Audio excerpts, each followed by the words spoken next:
Alright, stick with me. You and I are jumping into a magical world where Ying reincarnated as an absolute outcast that everybody despises. Lucky me, right? 3 whole years trapped in this bizarre place. 3 years of everyone treating me like an actual walking curse. Apparently, my parents did something totally shady. So now, every single student at Cloud City 7th High School treats me like absolute garbage. Look, the jinx arrived. Trader's kid, blah, blah, blah. Honestly, I totally stopped caring around month 2. These guys are background characters to me. I never talk to them. They completely ignore me. It is honestly the perfect relationship. But today was the massive day. The big awakening ceremony. Every senior steps into a magic circle, and the universe instantly decides your entire life path. Zero pressure, right? Our principal was losing his freaking mind with pure hype.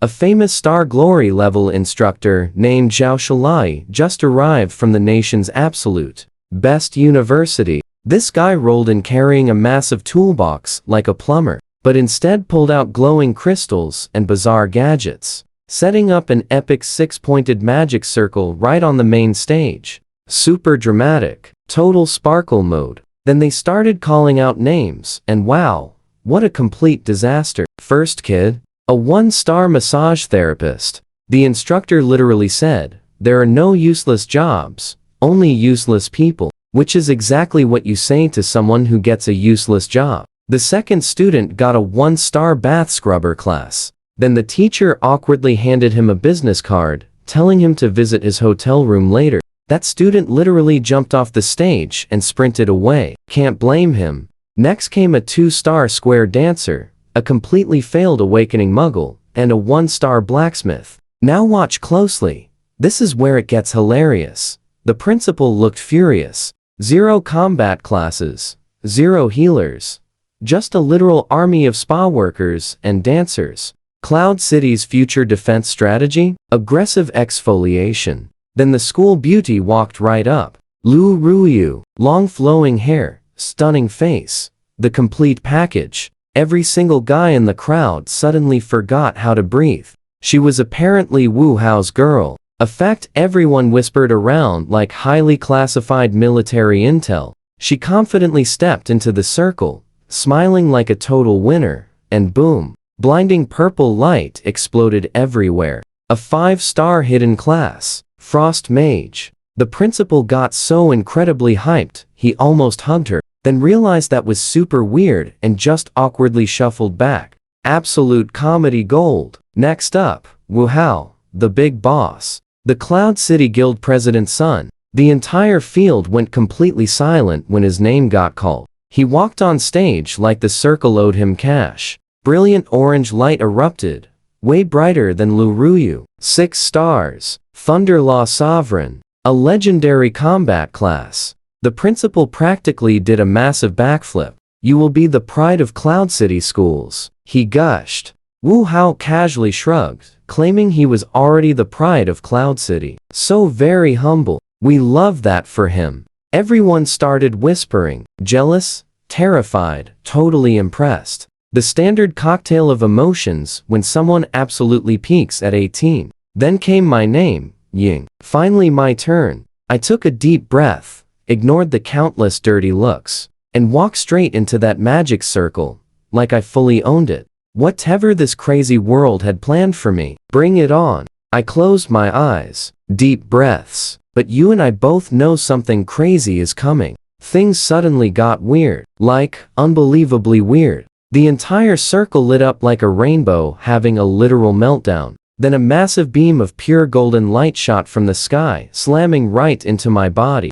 Gold. Not white like Massage Boy. Not purple like the beauty. Not orange like the boss. Golden light. Everyone in the crowd went completely silent. The principal's jaw basically hit the floor. Even the elite instructor, Zhao Shalai, that big shot instructor, was shaking like a chihuahua in a massive thunderstorm. Mouth wide open. Absolutely 0 words coming out. Then the official verdict dropped. Ying, 9 stars. The only hidden class in the support category. Divine Grace. Spirit. Lord. 9 stars. The absolute highest awakening humanity had seen in over 100 years for any support class. Just like that, the crowd's excitement lasted about 0.3 seconds before reality hit. Wait, the hated Jinx got 9 stars? God is blind. But hold up, it is a support class. He's basically just a healer. Wu Hao declared nobody is allowed to team up with him anyway. If you do, you are finished. So what's he gonna do? Heal monsters away? A shiny 9-star nurse. Haha, great. Such a supportive school community. 5 stars on Yelp. Then Zhao Shalai casually walked over, offering me a deal. Join his organization, get a 5-man squad around me, and become a pocket healer forever. The big catch. Absolute, total obedience for life. Yeah, no, thanks. I would rather fight slimes with the wet newspaper. I appreciate it, teacher, but I honestly prefer my freedom. He handed over his business card. I took it, smiled politely, and got the heck off that crazy stage.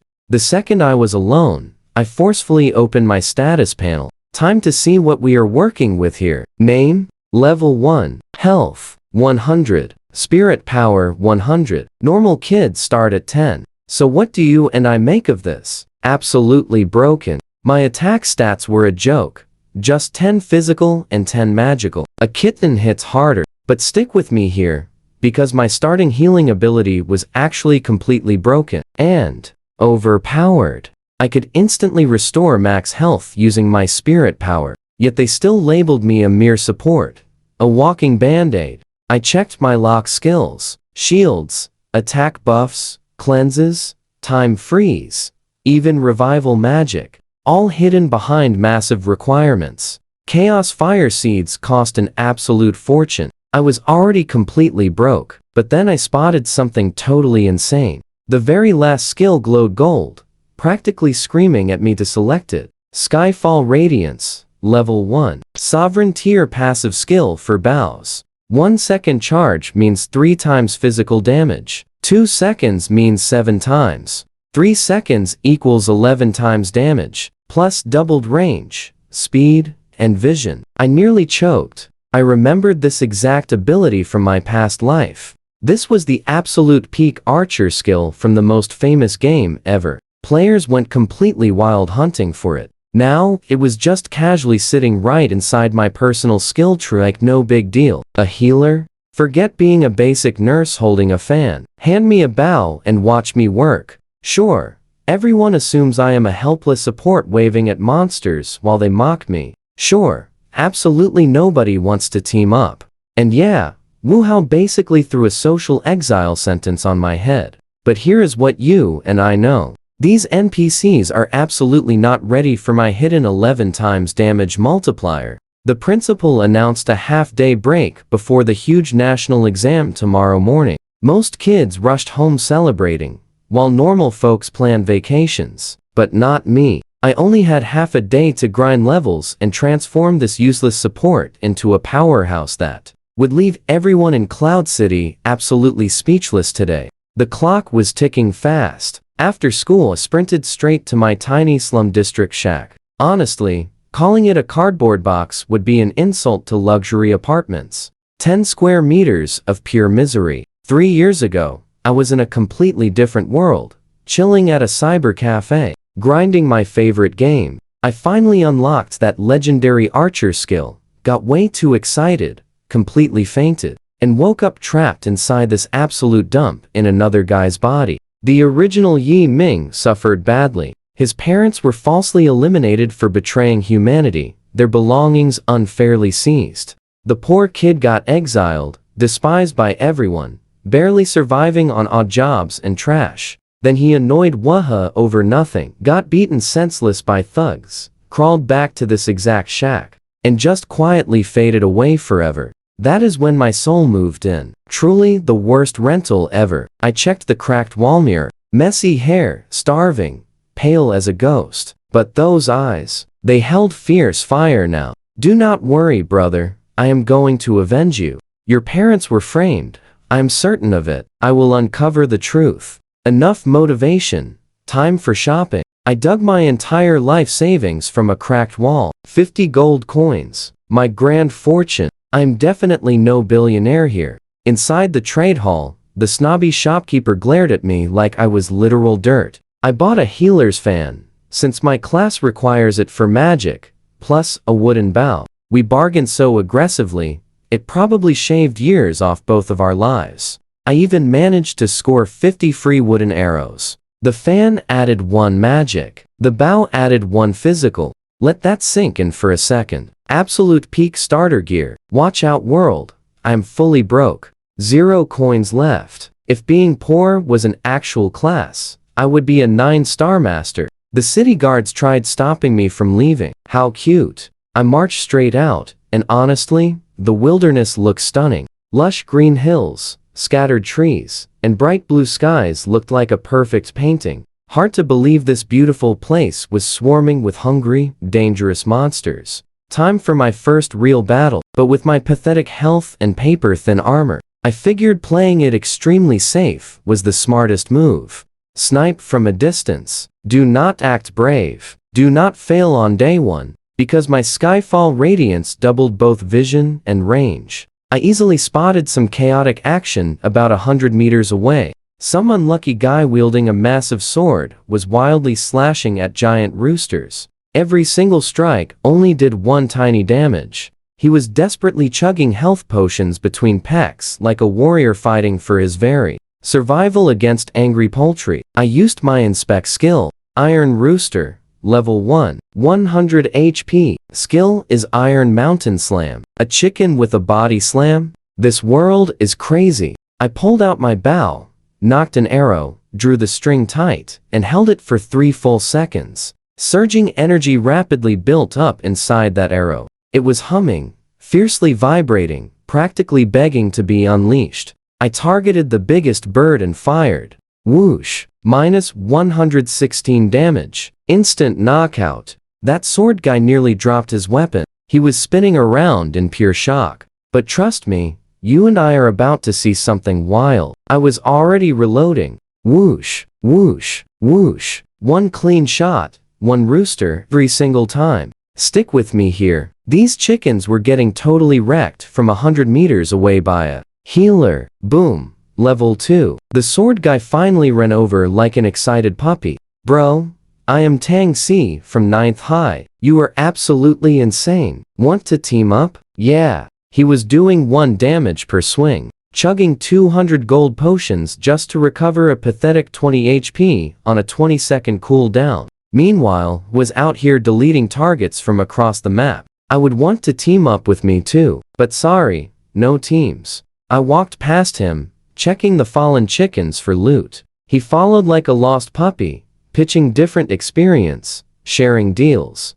Do not even bother looking, bro. These things drop absolutely 0. He was right. No loot, nothing. Even worse, my wooden arrows completely shattered on impact because they simply hit too hard. Started with 50 arrows, burned through a dozen, maybe 30 left. My weapon was literally way too powerful for my cheap ammo. The ultimate struggle for a broke archer. I knew my skill would eventually generate pure energy arrows, so I would not need real ones. But that required upgrades, which required chaos fire seeds, which needed money, which meant not being totally broke. Then genius struck. I turned around and smiled at Tang Si. He went totally pale, shivering, backing up a step. Bro, what are you thinking? I will have you know I'm a very decent, highly respectable person. Oh, buddy, relax. I'm not going to hurt you. I just need someone to carry my stuff. Maybe buy some arrows.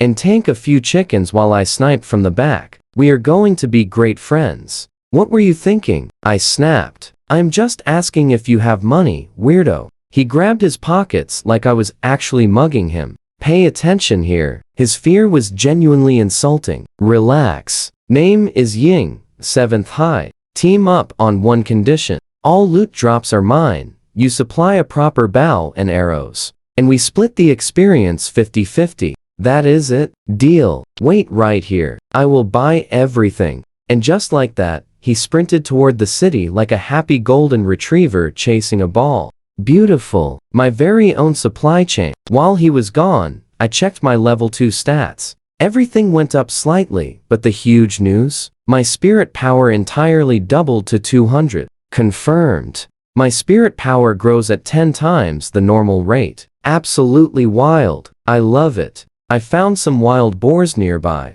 Rage boar, level 2. HP, 150. Charge, 3 seconds. Full draw, whoosh, minus 166. Erased. The other boars looked up, glanced at their fallen buddy, just shrugged, and went back to eating grass. Zero emotional attachment in that group. I kept firing. One arrow, one, finished pig, over and over until I hit level 3. I ran low on arrows and waited. Eventually, Tang Si appeared, drenched in sweat, lugging a massive backpack, totally stuffed to the brim. In his hand was a brand new bow that looked miles better than my cheap wooden twig. He dropped everything. I tore the pack wide open. 1,000 arrows, 10 full bundles, plus an awesome iron longbow. Fine iron longbow, black iron gray, physical attack, 10. My old bow gave 1. This masterpiece gave 10. I went from throwing tiny toothpicks to launching heavy missiles. My attack power literally doubled. I could have cried. So, Tang Si, how much was this? Oh, not much. A few thousand gold. I would have bought more, but could not carry it. A few thousand gold? I spent 3 years in this world saving 50 coins. 50. I know what you are thinking. This guy dropped thousands like buying snacks. I ate scraps, and he apparently wipes his hands with pure gold coins. You know what, Tang Si? Forget what I said earlier. Let us split everything equally. Drops and experience. He waved his hand. Equipment does not matter to him. I'm standing next to a walking ATM. The universe finally threw me a lucky bone, and it is shaped like a rich kid with a sword. Alright, let us move. Oh, and you are still carrying the backpack. Fine. We headed deeper into the wilderness. The scenery got rougher, fewer trees, rocky ground, much less pretty. Soon, we stumbled upon a pack of wolves. Wild wolf, level 3 HP 200. Stay next to me and watch, I told Tang Si. Only jump in if something sneaks up on us. No way, I am no freeloader. Tough talk from someone doing 1 damage to tiny chickens an hour ago. Sure, hold your sword out. Makes you feel better. I drew my new bow, hit full charge, and released. Whoosh, minus 315. Instant wipeout. Tang's mouth fell open so wide a bird could nest in it. Level 3 monsters. 1 shot. I did not answer. Already loading the next arrow. Whoosh, whoosh, whoosh. Every 3 seconds, another wolf dropped. Dropped before it could howl. The remaining wolves finally realized where the strikes were coming from and charged us. Tang Si pulled his weapon, looking all heroic. Did not need to. I picked them off one by one. The last wolf dropped meters away. Trust me, you and I will love what happens next. Stick with me here. I packed up my bow while Tanji just stood frozen solid, sword raised, his brain completely buffering. Hey, Tang, still breathing? He asked if I was some hidden archer class. Nope. We just ran over to check the wolf bodies for epic drops. I checked every single one. Nothing. Zero. Not even a shiny wolf tooth. The drop rate in this wild world is honestly criminal. I'm out here pulling off pure archery miracles, and the system refuses to drop a single pelt. I seriously wanted to file a complaint. Splitting experience points with 2 people on these low-level mobs is absolute garbage. I muttered. We need tougher enemies, or we are just wasting arrows. Whatever you say, boss. Boss. I liked that. Promoted from total jinx to boss in just 1 afternoon. We pushed deeper into the woods. Things were flawless. The absolute perfect grinding session. Until a massive scream echoed through the giant trees. Watch out. Help us. Seriously? We cannot even level up in peace. Tanji and I locked eyes and bolted over. We smashed through the bushes and found a girl totally surrounded by giant bears, swinging a tiny short sword. Her damage numbers were incredibly sad. -5. She was basically just tickling the giant beasts. Meanwhile, a terrified boy was frantically casting healing spells beside her, but his heals were doing plus 10. That is like putting a tiny bandage on a broken leg. Her health bar was empty, and they looked doomed. Absolute despair on their faces. Tanji grabbed his huge sword to charge, but he was way too far away. Watch closely, this is where it gets crazy. I put my bow away and pulled out my fan. The ultimate healer weapon. The useless nurse weapon everyone completely mocked me for. Spirit restoration activated. A huge wave of green energy covered the girl. 300 HP. She let out a loud, dramatic sigh. Apparently, getting 300 health points pumped in instantly feels amazing. The whole battlefield completely froze. Tanji froze. The healer boy froze. The giant bears froze. Even the bird stopped flying. Not the sound effect I expected. Her HP shot from near zero to full instantly. The healer boy stared at me like I was insane. His magic did 10. Mine did 300.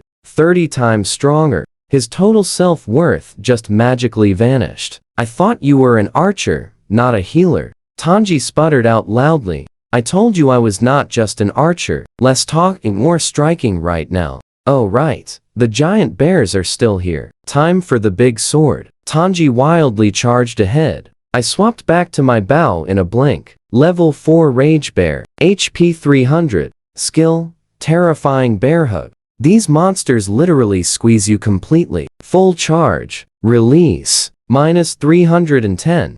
Gone. Whoosh.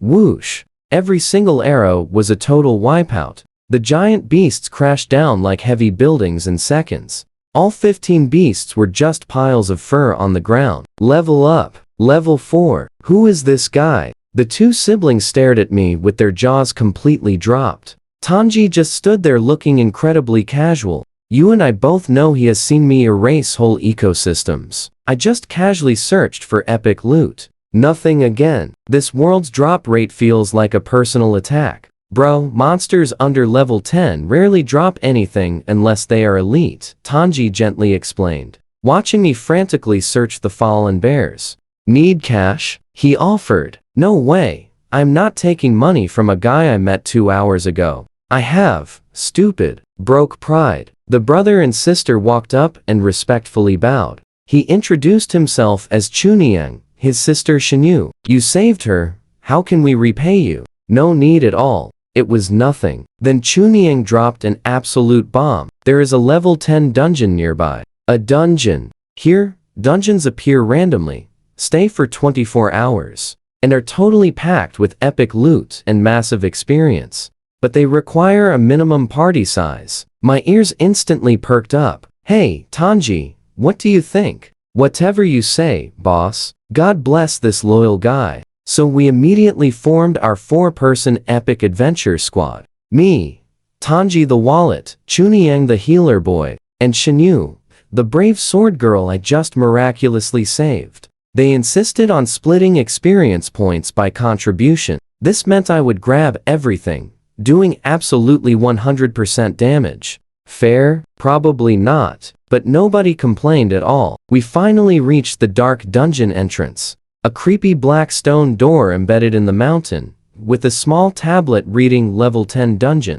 Minimum 3 players required. We had 4. Perfect. Everyone ready? We simply stepped right through. The huge stone door slammed completely shut. Trust me, you're going to want to see what happens inside. Let's dive into this eerie forest together. Bizarrely, bent trees and thick moss covered absolutely everything. The air smelled like something rotted, then whatever ate it also rotted. Stay alert, I whispered. None of us had entered a dungeon before today. We have no idea what is out there. Rustle. Something huge moved through the trees. We instantly snapped into battle formation. Tanji raised his sword, and Shinyu gripped hers. Shinsang held up his healing staff with totally trembling hands. A massive shadow emerged from darkness. Just wonderful. What kind of fresh nightmare is this? One giant wolf stepped out from the shadows. Then another, and another, until 30 appeared. 30 giant wolves with glowing eyes, casually assembled, acting like they scheduled a team meeting today. Shadow Wolf. Level 4. 300 health points. ambush bite. Great. The dungeon matched these monsters to our level. How incredibly thoughtful. Battle positions. Chineng, focus on healing those two. Do not worry about me. I pulled the bowstring back and happily let the very first arrow fly. Whoosh. -365. Wiped out. Absolutely broken. All three of them muttered simultaneously. Tanji charged in, swinging his sword like a wild lumberjack. -18 damage. Are you kidding me right now? Life feels so unfair. Then Chuyu stabbed a wolf too. -20 damage. See, Tang bro, we are the normal ones here. Qin Sheng cheerfully shouted while frantically healing both of them. Poor Chineng was absolutely sweating buckets, trying to keep two frontliners going with his pathetic little heals. A few rounds into battle, both Tanji and Shinyu were at half health. Tanji quickly chugged a potion and got back a tiny sliver. Chinu had nothing. Her health was circling the drain. Why me? Please help. I dramatically sighed, stowed my beautiful bow, pulled out that stupid fan, and hit Chinu with a heal. 300 health points. Full health. Instantly, Shineng's brain visibly short-circuited. He clearly saw it this time. That was obviously a support skill from a healer's weapon. Pay attention here. He sniped wolves from 100 meters away 2 seconds ago. So, he is a healer who fights like an archer who heals like a god. What is he? Xinyan, focus on Tanji. I will handle your sister. You are abandoning me, Tanji fake cried. After everything we went through, we quickly settled into a rhythm. I fired arrows from the back, swapped to the fan whenever Chun Yu's health dropped, blasted her back to full, swapped to the bow, and kept instantly deleting wolves. It felt like playing two characters simultaneously in the world's most stressful video game. Finally, all 30 menacing wolves were completely wiped out. Look, gold coins and an equipment drop. Shinyu pointed at the ground, bouncing with pure excitement. In dungeons, all loot goes into a shared team warehouse.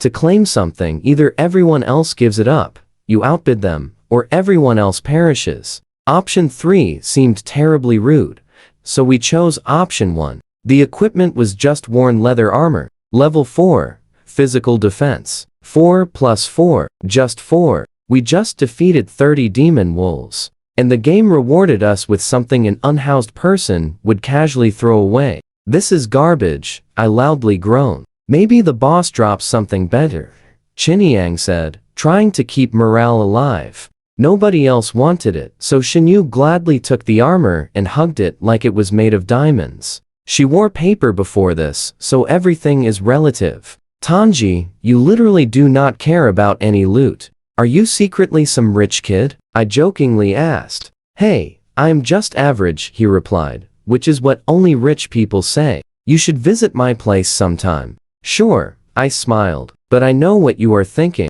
Will he still want me visiting after discovering I am the actual trader's son? We pushed deeper. The forest got darker, thicker, and creepier. Then, a deep growl echoed from straight ahead. Saber-tooths. A whole pack, crimson eyes glowing in the dark. Saber-tooth tiger level 4, 320 health points. Skills, ripping claw roar. Xinyang squinted at distant shapes. Ying, you are joking, right? At this distance, that is like 100 meters. I gave no answer. I just aimed, charged for 3 seconds, and released. Whoosh. The arrow drilled straight into the tiger. -363. Instant elimination. Xinyang and Shinyu stood there with their mouths open so wide I could park a car inside. Is he cheating? Shiny quietly whispered. He says he is no archer, Tanji casually said, cleaning his nails with his sword. He is lying. We have eyes. I did not bother correcting them anymore. At this point, they could think I was a dancing unicorn for all I cared. I simply had some tigers to hunt. 30 tigers later, another magical equipment drop appeared. This time, it was actually decent. Ring of First Heart, level 4. Physical attack. 4. That means 4 whole attack points. That equaled an entire level up worth of raw attack power. This must go to Yi Ming, Tanji said immediately. He is doing literally all the work. Nobody argued because it was absolutely true. I was the main damage dealer, the healer, the sniper, and apparently the team mascot. These three were basically my emotional support squad at this point. I slipped the shiny ring on. Not bad. My very first piece of real gear. Let's find the boss. Trust me, you guys will want to see what happens next. A deeper, angrier roar suddenly shook the entire forest. Let's dive in. Something huge was waiting ahead. Something that definitely wouldn't fall in one hit.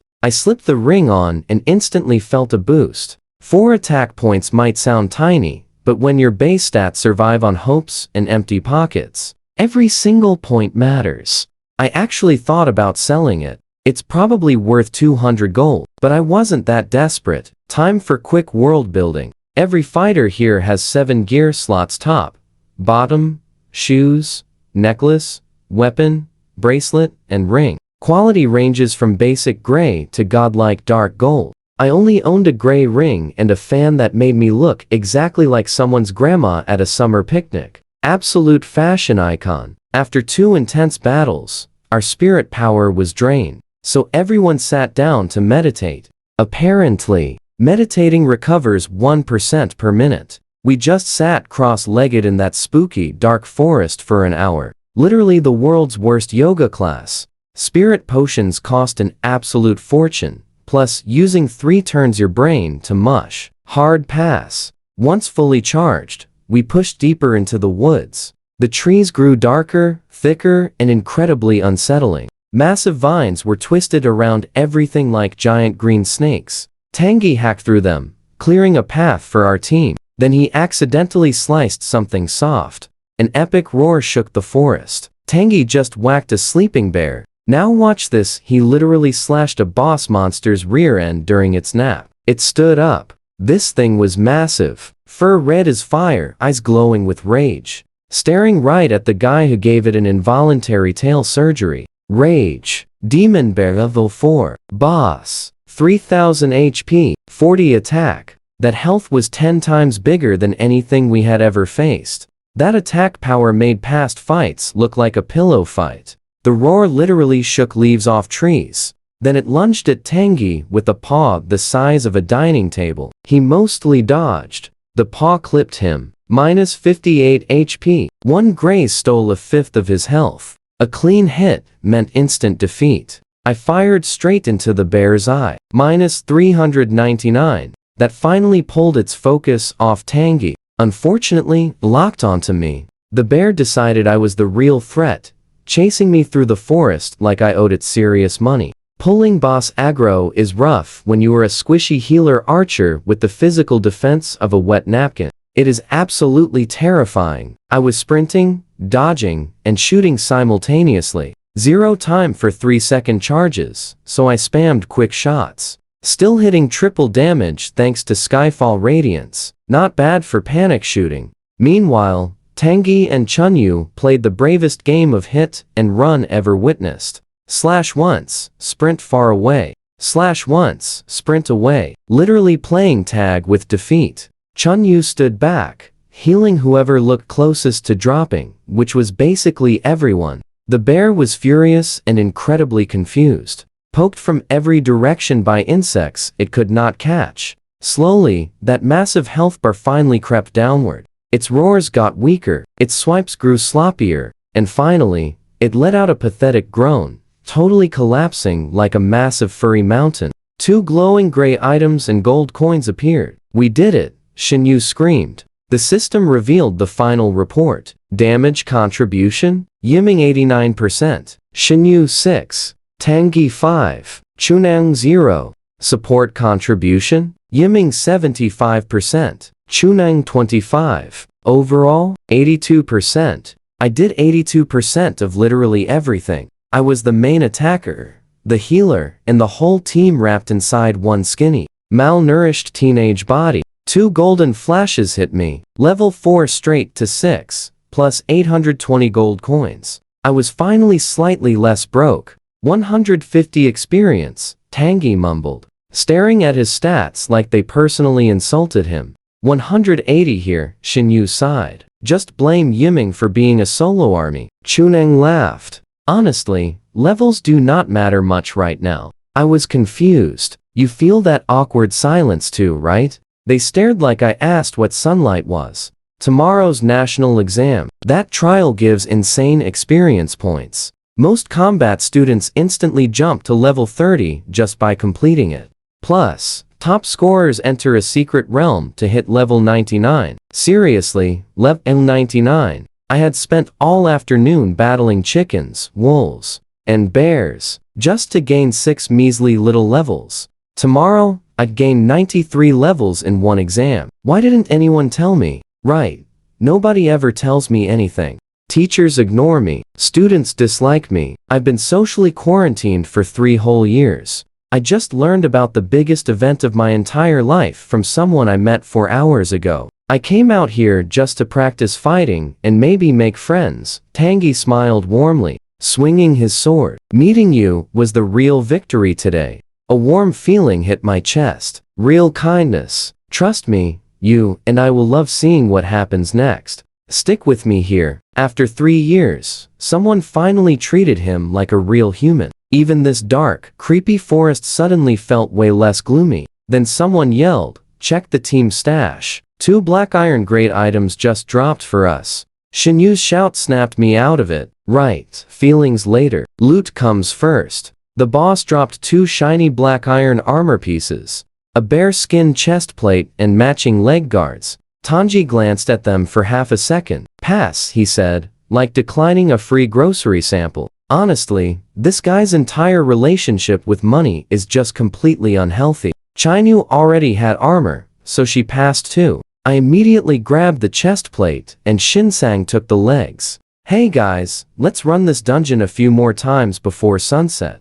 Get everyone to level 10, and grab some more gear. Ying, why do you even want this garbage? Black iron is absolute bottom tier. I will just give you much better stuff back in town. He says that like he is passing out candy. This man is literally a walking charity foundation, and he does not even realize it. Nah, earning it yourself feels better, I said. Meanwhile, my totally broke inner self was screaming, "Take the free gear, you absolute idiot." We ran that dungeon over and over again. Eventually, everyone hit level 10, and I gathered a very nice little collection of black iron equipment. Nothing fancy, but for a guy who started today with 50 gold coins and a literal wall crack for a piggy bank, amazing. I felt like pure royalty. My level 10 stats look solid. 1000 HP, 1000 spirit power, 80 physical attack. I had 2000 gold.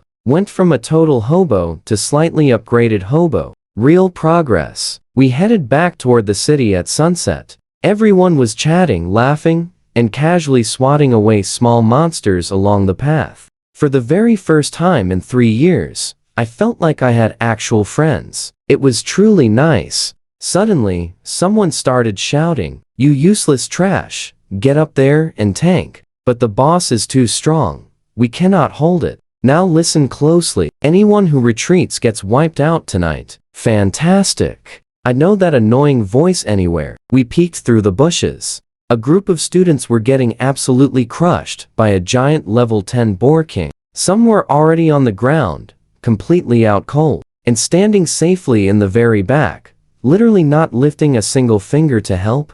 Woohoo! 6-star Thunderlaw Sovereign, Cloud City's golden boy, holding his fancy staff in one hand, and his girlfriend Lu Ruyu's waist in the other. He was literally using his own people as human shields, just so he could swoop in at the last second and steal all the experience. People were falling, and this maniac treated it like a drive-through. "We are going to get wiped out," one kid screamed. "Shut up, you were raised by my family. Being a shield is your only purpose." Then he turned to Lu Ruyu. "Do not worry, babe. Once the boss is weak, we will jump in, finish it, and hit level 8. And then he slapped her butt right in the middle of a battlefield while people were literally perishing. Absolute peak gentleman behavior. Tanji stepped out of those bushes like it was an epic movie scene. Well, if it isn't 7th High's famous bully, the great young master Waha himself. I literally twitched. "Tanji, what are you doing here? Did you buy this forest?" "Last I checked, it is public property." "Leave, I am busy." Then I casually walked out. And the Chin siblings followed too. Wuha's expression completely shifted when he saw me. His eyes narrowed. I could practically see the dark calculations running behind them. He checked my aura. Level 10. Then he glanced right at Tanji. He put 2 and 2 together, so the Jinx found himself a rich backer. Impressive. I knew exactly what he was thinking inside his head. You see that look? If Tanji wasn't here, he'd end me. He basically stamped a one-way ticket on me with his eyes. Filed it away for later. Funny thing though, I was looking at him the exact same way. We both mentally marked each other for future payback at the same moment. Very romantic. You are still here? Get lost. Wuha pointed his staff at me. Shinsang suddenly grabbed his sister's arm. Ying, Tanji, it is getting late. We should go. See you around. And they were gone. Just totally bolted. Could not blame them. Wuha's family basically runs Cloud City. Getting on his bad side means your whole family suffers. Smart move. Cowardly, but smart. Zero loyalty, Tanji muttered under his breath. Wuha looked pleased that the siblings ran. Then he pointed his staff at me again. Hey Jinx, you are still here. Get lost.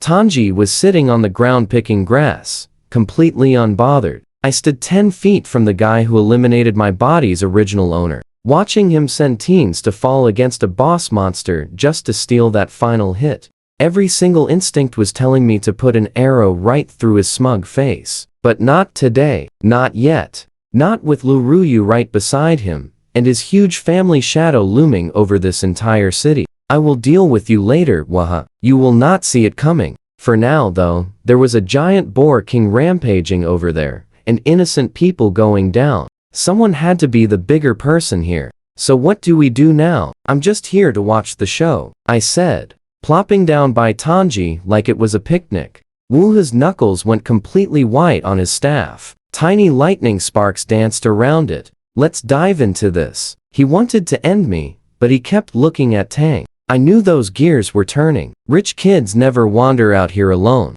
Hidden bodyguards had to be nearby. Tang, are you protecting this trash? Wuha growled. Tang just looked totally confused. Protecting him? He almost laughed out loud. He literally saw me one-shot this whole forest. The idea of me needing protection was the absolute funniest thing ever. But then, Wuha dropped a massive bomb, starting a total war between Star Sea Guild and Cloud City Commerce Association. Wait, Commerce Association? Tang was actually from the legendary Commerce Association. That group is the massive wealth keeping Cloud City running. No wonder he tossed gold coins like paper napkins. His family was literally the economic backbone of the entire city. I was running around with a walking bank vault and never even knew it. Wuha was definitely shaking. Star Sea Guild ruled locally, but the Commerce Association had elite connections reaching the capital. Fighting them was just a terrible idea, even by Wuha's ridiculously low standards. Whatever, just stay out of my way, Wuha hissed. Tang casually checked the giant boar king's health bar. I saw that sharp look in his eyes. He absolutely wouldn't let Wuha claim that boss. Then everything went completely crazy. Those last few fighters totally failed to hold the boar king. Some fell, others fled. Now free and furious, the massive boss locked onto Wuha, charging like a speeding train. Wuha completely panicked. Swinging his staff, he threw desperate lightning, barely slowing it down. The beast closed in incredibly fast. Now watch closely here, because Wuha did something absolutely unforgivable. He actually grabbed his own girlfriend, Lu Ruyu, shoving her forward as a literal human shield. After that, the coward bolted right into the bushes and completely vanished. Lu Ruyu screamed loudly. The massive boar king slammed into her with full force, sending her flying 15 meters away. She hit the dirt like a broken doll, barely breathing. The beast turned toward us. Tang gripped his heavy sword, but I was already drawing my bow. 3 seconds. Full charge. Arrow aiming right at the boar's throat. Whoosh. -800. The mighty boar king let out one sad squeal, face planting into the dirt. Defeated. 1 arrow. That is all it took. Tang stared at me. You got stronger since this afternoon. What exactly are you eating? I smiled innocently. Level 10 with a decent bow just hits different. Then I spotted something glowing near the fallen beast. Sharp fang, long bow, black iron. Level 8. Physical attack. 80. My old bow gave 10. This beauty gave 80. Total attack jumping to 150. I held a massive weapon of destruction, totally disguised as a simple wooden stick. Hey Tang, check this out. It is okay I guess. I need to stop asking this rich guy's opinion. A solid golden toilet wouldn't even impress him. Tang walked right over to Lu Ruyu, checking her. Unconscious and battered. Heal her, he said. Are you kidding me? You and I both saw Waha use her as a literal human shield, right? I know, but she is not actually bad. She is just stuck with him since her gambling addict father left her with absolutely nothing. She actually stopped Waha from hurting other girls before. I sighed heavily, pulled out my fan, and healed her. She woke up, hair messy, clothes ripped, looking totally different from the perfect school beauty we saw this morning. She saw me and blinked. Yi Ming, you healed me? Thank you. You are fine now. Head back to the city. It gets dangerous out here at night. I turned and walked away without looking back. Very cool. Totally dramatic. Ying, you are leaving 10,000 gold coins right on the ground. I stopped so fast I practically left skid marks. Wait, what? Tang pointed straight at the giant boar's fallen form. The skin, the tusks, the meat, all premium crafting material. This beast is worth at least 10,000 gold. 10,000. I almost walked away from 10,000 gold coins. Me, the guy who spent 3 whole years saving up 50. The guy whose only financial strategy was finding coins in wall cracks. I nearly abandoned an absolute fortune because I never knew defeated pigs were valuable. You're not joking? Why would I joke about this? Then please help me carry it right now. We hauled that massive monster toward the city. Behind us, Lu Ruyu followed very quietly, and somewhere further back, completely unnoticed by me, Waha was watching from the shadows, eyes cold as ice. We finally reached Cloud City after dark. Tang offered to sell the boar for me since the shops were closed. Just give me your phone number. I will call you tomorrow. I do not have a phone. Tang stared at me. Ying, how poor are you? The cheapest phone costs tens of thousands of gold. I can barely afford a dinner. What did he expect? He sighed so deeply. I literally thought his soul might leave his body. Then, he casually handed me his latest model iPhone. I took it gently with both hands, like a newborn baby, tucking it inside my shirt against my skin. Then I quickly looked around nervously, making sure nobody saw. Tang noticeably twitched. He looked like a man watching someone hide a diamond inside a dirty sock. We finally said our goodbyes. He dragged the beast away. I hit my terrible bed and stared up. That is where we leave it. Absolutely wild ride, right? Watch closely. I woke up as the most hated kid in Cloud City. Tonight, I sleep as a level 10 archer healer hybrid. 2,000 gold. New bow. A phone hidden in my underwear. And 10,000 more coins coming tomorrow. Pretty insane for a useless support class, right? Tomorrow is the massive national exam. The exact thing that decides my entire future. I just closed my eyes and smiled. Bring it on. Grandpa, pick up the phone. Your grandson is calling. Grandpa, pick up the phone. Your grandson is calling. Yeah, that was my alarm clock. Or actually, Tang's custom ringtone on the phone he lent me. At 6 in the morning, this guy set his own contact ringtone to call himself a grandson. So many questions. I answered Tang. It is 6 in the morning. He yelled, money is ready. Meet at the plaza. Plus, I have something awesome for you. Hurry up. I basically teleported out of bed, washed my face, grabbed my gear, and sprinted to the plaza like my life depended on it. Financially speaking, it absolutely did. The place was already packed with students.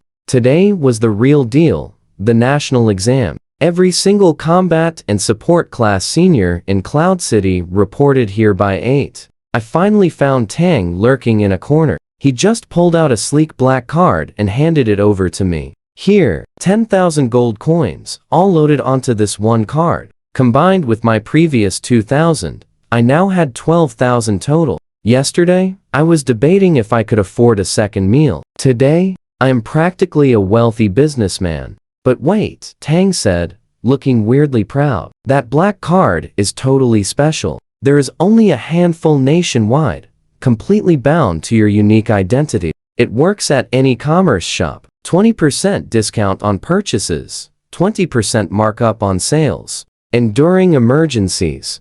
Pay attention here. He paused dramatically. You can actually borrow up to 10 million gold. I nearly dropped the card. 10 million? I could buy a mansion. I could buy a whole city. I could buy enough arrows to block the sun. Tang, this is way too much. I cannot accept this. Shut up and put it away. I have more to say. Under Tang's seriously familiar twitching eye, I just stuffed the card inside my shirt against my skin. Right next to his phone, my chest was basically becoming a personal vault. At that exact point, he dragged me into a quiet corner, took out a very small, elegant box, and opened it slowly. 3 glowing red gems rested inside, each the size of a goose egg. They pulsed with massive power. The air around them actually hummed.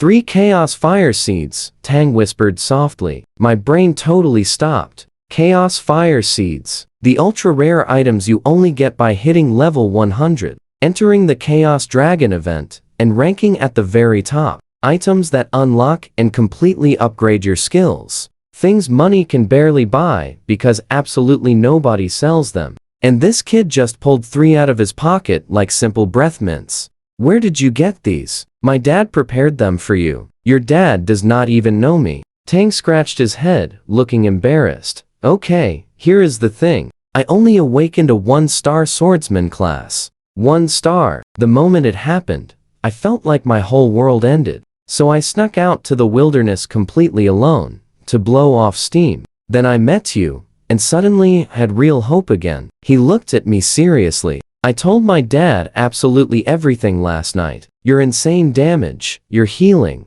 all of it. I really want to team up for the exam. My dad easily agreed to heavily invest in you. And before you feel pressured, even if you say no, these gifts are still yours. Consider it a true friendship. Present. He flexed his full set of level 10 black iron gear. I will not be dead weight either. Look at this incredible drip. The exam limits everyone to black iron equipment. Otherwise, I would be rolling in gold tier gear. I know what you are thinking. A touching moment? Nope. My eye was just twitching at gold tier gear like casual shopping. Deal, I replied instantly. Zero hesitation. Tang blinked. That fast? You do not want to think about it? Tang, I would have teamed up without all this stuff. You are the first person genuinely nice to me in 3 whole years. Also, I should be totally honest. I do not have any area of effect attacks. Single target only, so I actually need a partner. Well, I have area skills. He grinned like a kid on Christmas. Perfect. He clears groups. I completely delete bosses. Absolute dream team. I took the box and opened my skill list. 3 chaos fire seeds. I had exactly 1 skill that cost 3 to unlock. War God's Blessing. Max buff a single target. Every 3 spirit power adds 1 attack power. While active, regenerate 1% spirit power per second. Lasts 30 minutes. Costs 100 spirit power. 30-second cooldown. Let me do the math here. My spirit power is over 1000. Divided by 3, that is over 300 extra. Attack points on top of my existing stats for 30 whole minutes. And the spirit power regenerates while active. So it basically just pays for itself. The skill is absolutely illegal. Somebody call the police. I crushed the 3 seeds. They dissolved into light, flooding into my body. Something cracked open inside me, just like chains breaking. War God's Blessing was now completely live. So what did you unlock? Tang was practically vibrating with excitement. Just 1 single skill. 3 whole seeds for 1 skill? Is it higher than 8 stars? I smiled mysteriously. Stick with me. You will love seeing this gear fully equipped. Let's dive right in. My rich friend bought me a full black iron glory set. Bow, armor, rings. Literally everything. He even grabbed a heal iron fan with 10 magic attack and 10 spirit power. This guy seriously planned everything. My level 10 stats, 1030 hit points, 1020 spirit power, and 180 physical attack. Respectable. Just yesterday morning, I walked into school as an unlucky orphan everyone called Jinx. Now, I am completely stacked in full gear, holding a VIP black card worth millions, and rocking a skill making me an absolute powerhouse, ready to absolutely crush this huge life exam. Nobody in this plaza has any clue. Just let them keep calling me a useless healer. Let Waha keep thinking I am trash. Let this whole city treat me like a joke. The exam starts in exactly 2 hours. When it begins, everyone here will quickly learn what happens when you hand a 9-star support class, an epic bow, and a massive attitude. I stared at my brand new stats, totally amazed. A full set of level 10 black iron gear, massive attack power, and my only real secret was becoming best friends with a rich kid. Meanwhile, I spent yesterday sweating in some forest, hunting chickens for total garbage, equipment that Tanji would not even use as a doormat. The gap between rich and poor here is genuinely ridiculous. But my absolute biggest advantage was definitely the war god blessing. Let me explain why this skill is completely broken. 1020 spirit power divided by 3 equals 340 extra attack. Add my original 108, totaling 520. That is almost triple my base damage for 30 minutes. My spirit regenerates constantly, so I never run dry. 520 attack at level 10, while normal guys here barely hit 80. I am an absolute powerhouse disguised as a healer. Time to line up. Tanji nudged me. Now watch closely. A huge glowing blue portal just appeared mid-plaza with magical runes swirling around it. Epic. Total danger zone energy. Tanji and I had to separate since we attended completely different schools, but we shared one quick final exchange before leaving. Tanji, take your phone back. Just keep it. I already bought a new one. He waved a brand new phone right in my face. This guy literally bought a replacement phone overnight, like a normal person buys their morning breakfast. I hate him, yet I absolutely love him. Oh, and please change that awful ringtone, he shouted back, as he casually jogged away. Fair point. A loud ringtone blasting from my pocket during an intense national exam would be a complete and total disaster for me. I joined my school group. Same old treatment, everyone ignoring me, some glaring, and right there, acting like nothing happened yesterday, stood Waha with his arm casually around Luruyu, the exact same girl he threw at a monster as a shield 12 hours ago. Yet here she was, happily cuddling with him again. That logic is wild. Soon Zhao Shalai, our strict instructor from the awakening ceremony, confidently took the main stage. Students, today is the huge national exam. Your future depends on this. Typical inspiring, terrifying, standard motivational school speech. But wait, we totally didn't expect this twist. He revealed this year's exam only has one single trial. Students started whispering like crazy. Apparently, massive disasters keep hitting the Dragon Nation, leaving essential resources running dangerously low. Nobody knows why. Suspicious. Absolutely. Nobody asks the right questions. The rules were simple. Number 1, everyone receives a recording bracelet and basic starter gear. Rule 2, no gear above black iron grade. Cheaters get disqualified. One student complained it was completely unfair for rich kids. The instructor replied coldly, name one thing that is fair. Go earn better gear inside. Absolutely brutal. Accurate. I totally respect it. 3. All 1,000 examinees enter a special dimension. Inside. Wait. 100,000 weak monsters, 10 elite monsters, and 3 level 30 bosses. Defeating a single small monster gets you 1 point. Elite monsters give 1,000 points. Bosses yield 10,000. Their exact locations are marked on the map, but our instructor gave a serious warning. Across all previous national exams, a boss was only ever defeated one single time. Do not act stupid. Just farm small monsters. Getting knocked out inside means you get instantly teleported away. No actual danger, but 0 extra points. Rule 5 brings forced peace. No, eliminating other players. Very smart. Waha would have completely crushed me in 10 seconds otherwise. Then came the sweet rewards. The top 3 get 1 to 3 Chaos Fire Seeds, plus access to the mysterious Phantom Light Realm. Every single student in the plaza completely lost their minds. Those Chaos Fire Seeds were valuable enough to retire early. The cheering was deafening. We received 30 minutes to form teams. Points get split evenly among your teammates, meaning smaller squads easily earned way more points per person.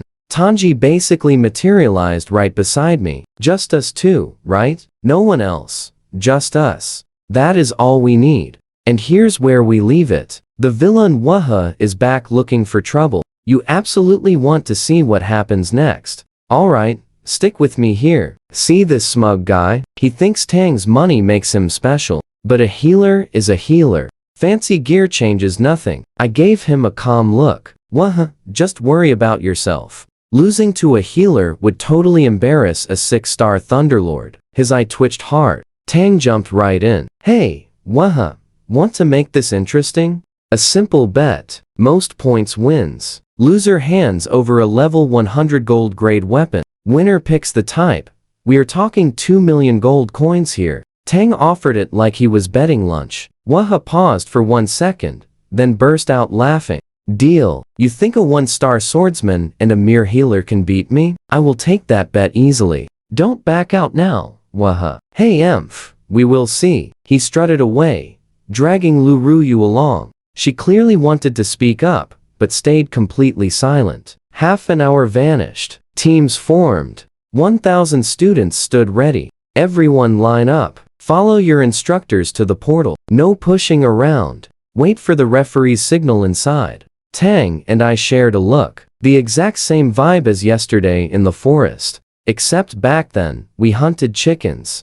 Today, we were hunting absolute glory and 2 million gold from Wu's soon-to-be empty wallet. Let's go. Stepping through the portal, we hit the trial grounds. Absolutely massive space. Hills, dense forests, wide grasslands, everything. 1,000 students crammed into a 100-meter safe zone, staring up at a giant screen, waiting. Watch closely now. The chaos begins. Everyone immediately scattered like absolute bugs. Tang and I grabbed our backpacks, packed completely full of arrows for obvious reasons, and bolted. Not far from the starting area, we spotted a level 1 bunny being chased by some newbies. That rabbit was dodging them like a tiny, furry martial arts legend. Tang's eyes lit up fast. He gripped his sword tight. Charge! He became a blur, crossed the gap instantly, and obliterated that poor bunny in one single hit. Minus 265. Defeated rabbit. Then the system message flashed. Warning. Defeating targets below your current level grants 0 points entirely. Oh, Tang stared at the leftover fur, looking totally scammed out of his mind. Right. We are level 10. We definitely need to find level 10 monsters instead. That bunny was totally pointless. The newbies behind us looked completely terrified. Bro, did that guy seriously one-shot it? He needs level 10 and up? 10 is a boss to us. We checked the map, rushing east toward the forest where the level 10 beasts lived.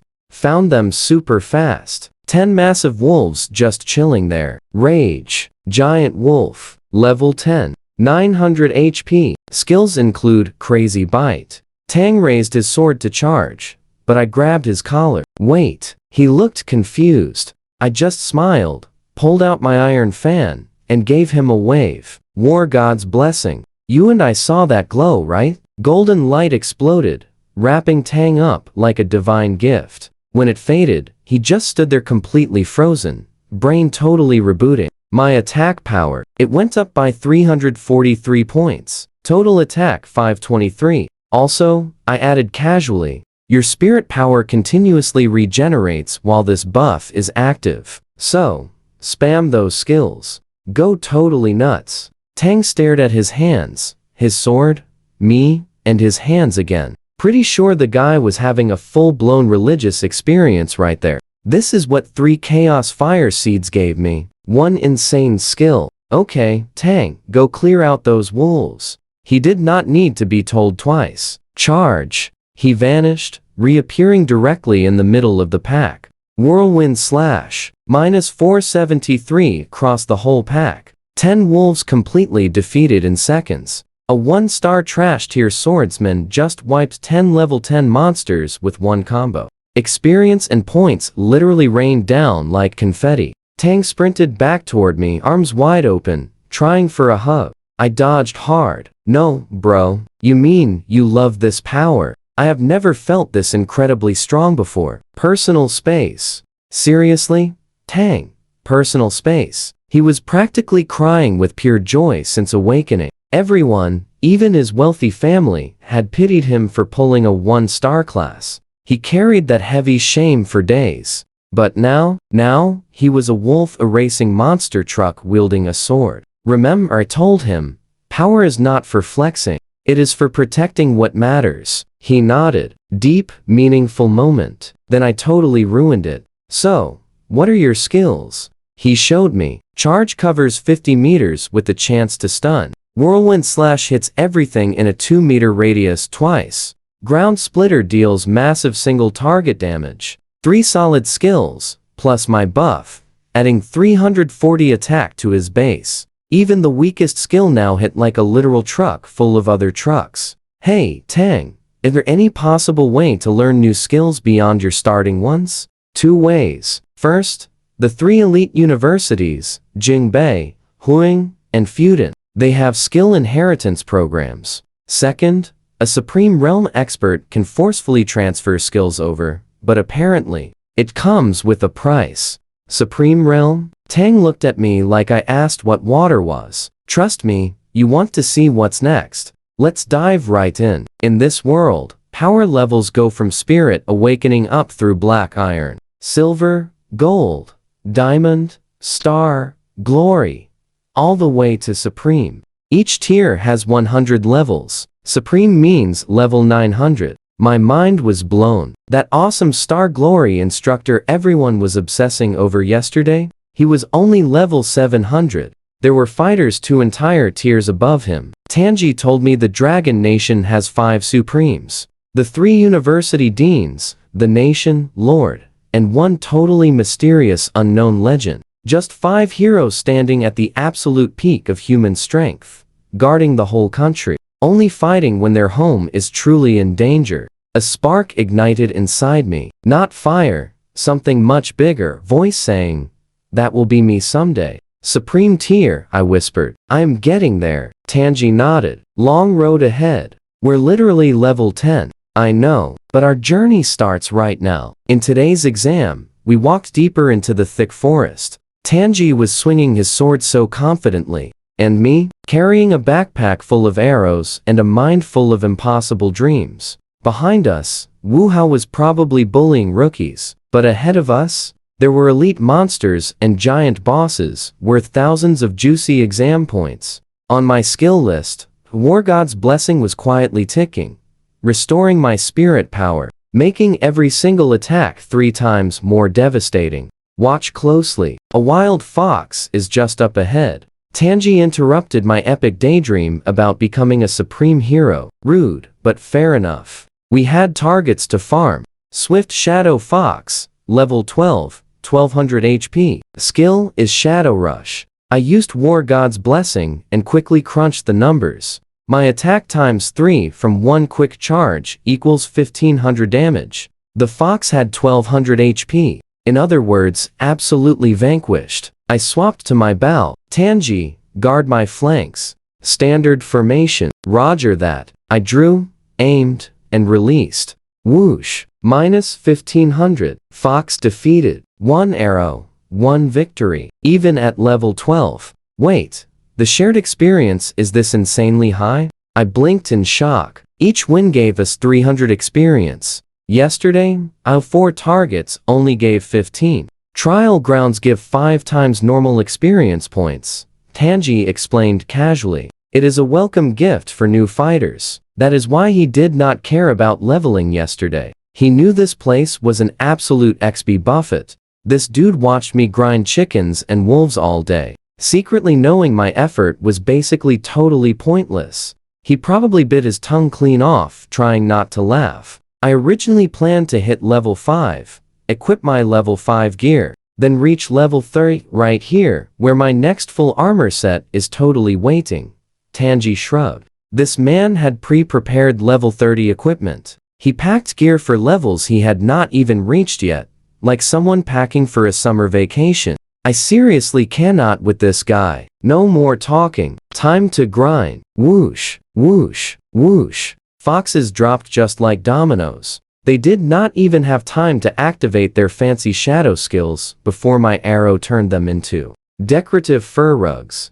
Level up. Now, level 11. We must move fast, I told Tanji. The monster count is strictly limited. Every minute we waste, someone else steals our targets. The real points are in the elites and bosses, so we must be strong enough to defeat them all. We tore through that forest like an absolute natural disaster. I sniped everything in sight. Tanji carved up anything getting close. We were an unstoppable dynamic duo. 1 hour, 180 defeated beasts, 90 points total. Level 20. I checked my stats. 230 HP, 220 spirit power, 230 base attack. With my blessing, bonus attack power was over 670. My total damage output had completely doubled since the trial started, and it was only hour 1. You and I both know karma is real, right? Meanwhile, Wu Hao and Lu Ruyu were sitting there meditating. I know this because later, I discovered they only had 30 points. 30. They defeated 30 monsters total, and had to rest because their spirit power ran completely dry. The great and mighty 6-star Thunderlord and 5-star Frost Mage, both with incredible hidden classes and insane combat skills, literally taking a nap during an exam because they had the spirit energy of an absolutely drained battery.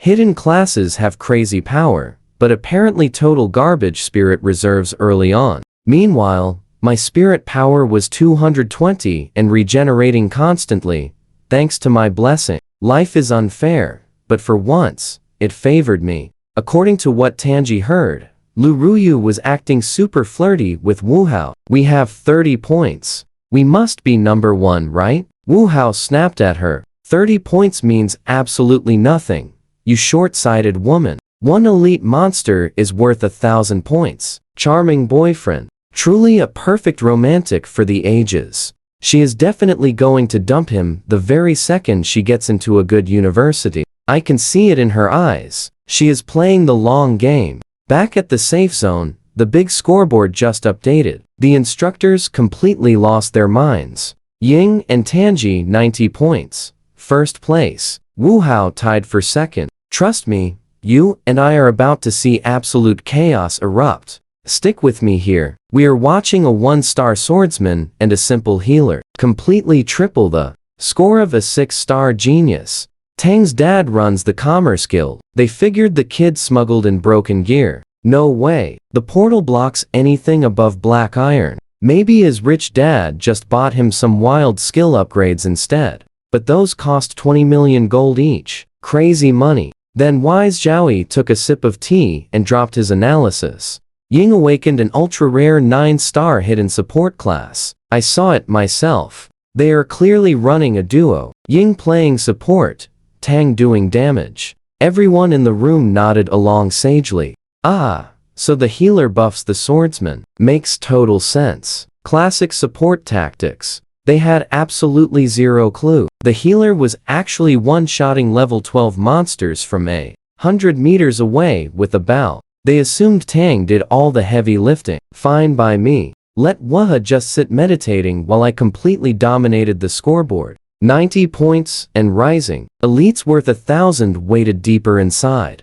Plus 3 massive bosses worth 10,000. Earlier, Waha bet a 2 million gold weapon that he would crush our final score. Right now, he is meditating in a forest, 60 points behind us. I almost feel bad. Almost. Back at the safe zone, totally unknown to me, the instructors were having a massive meltdown over my progress. Ying's support skill must add a tiny bit of attack power. That somewhat explains everything. A little. They thought my war god's blessing added 20. Attack? Try 340.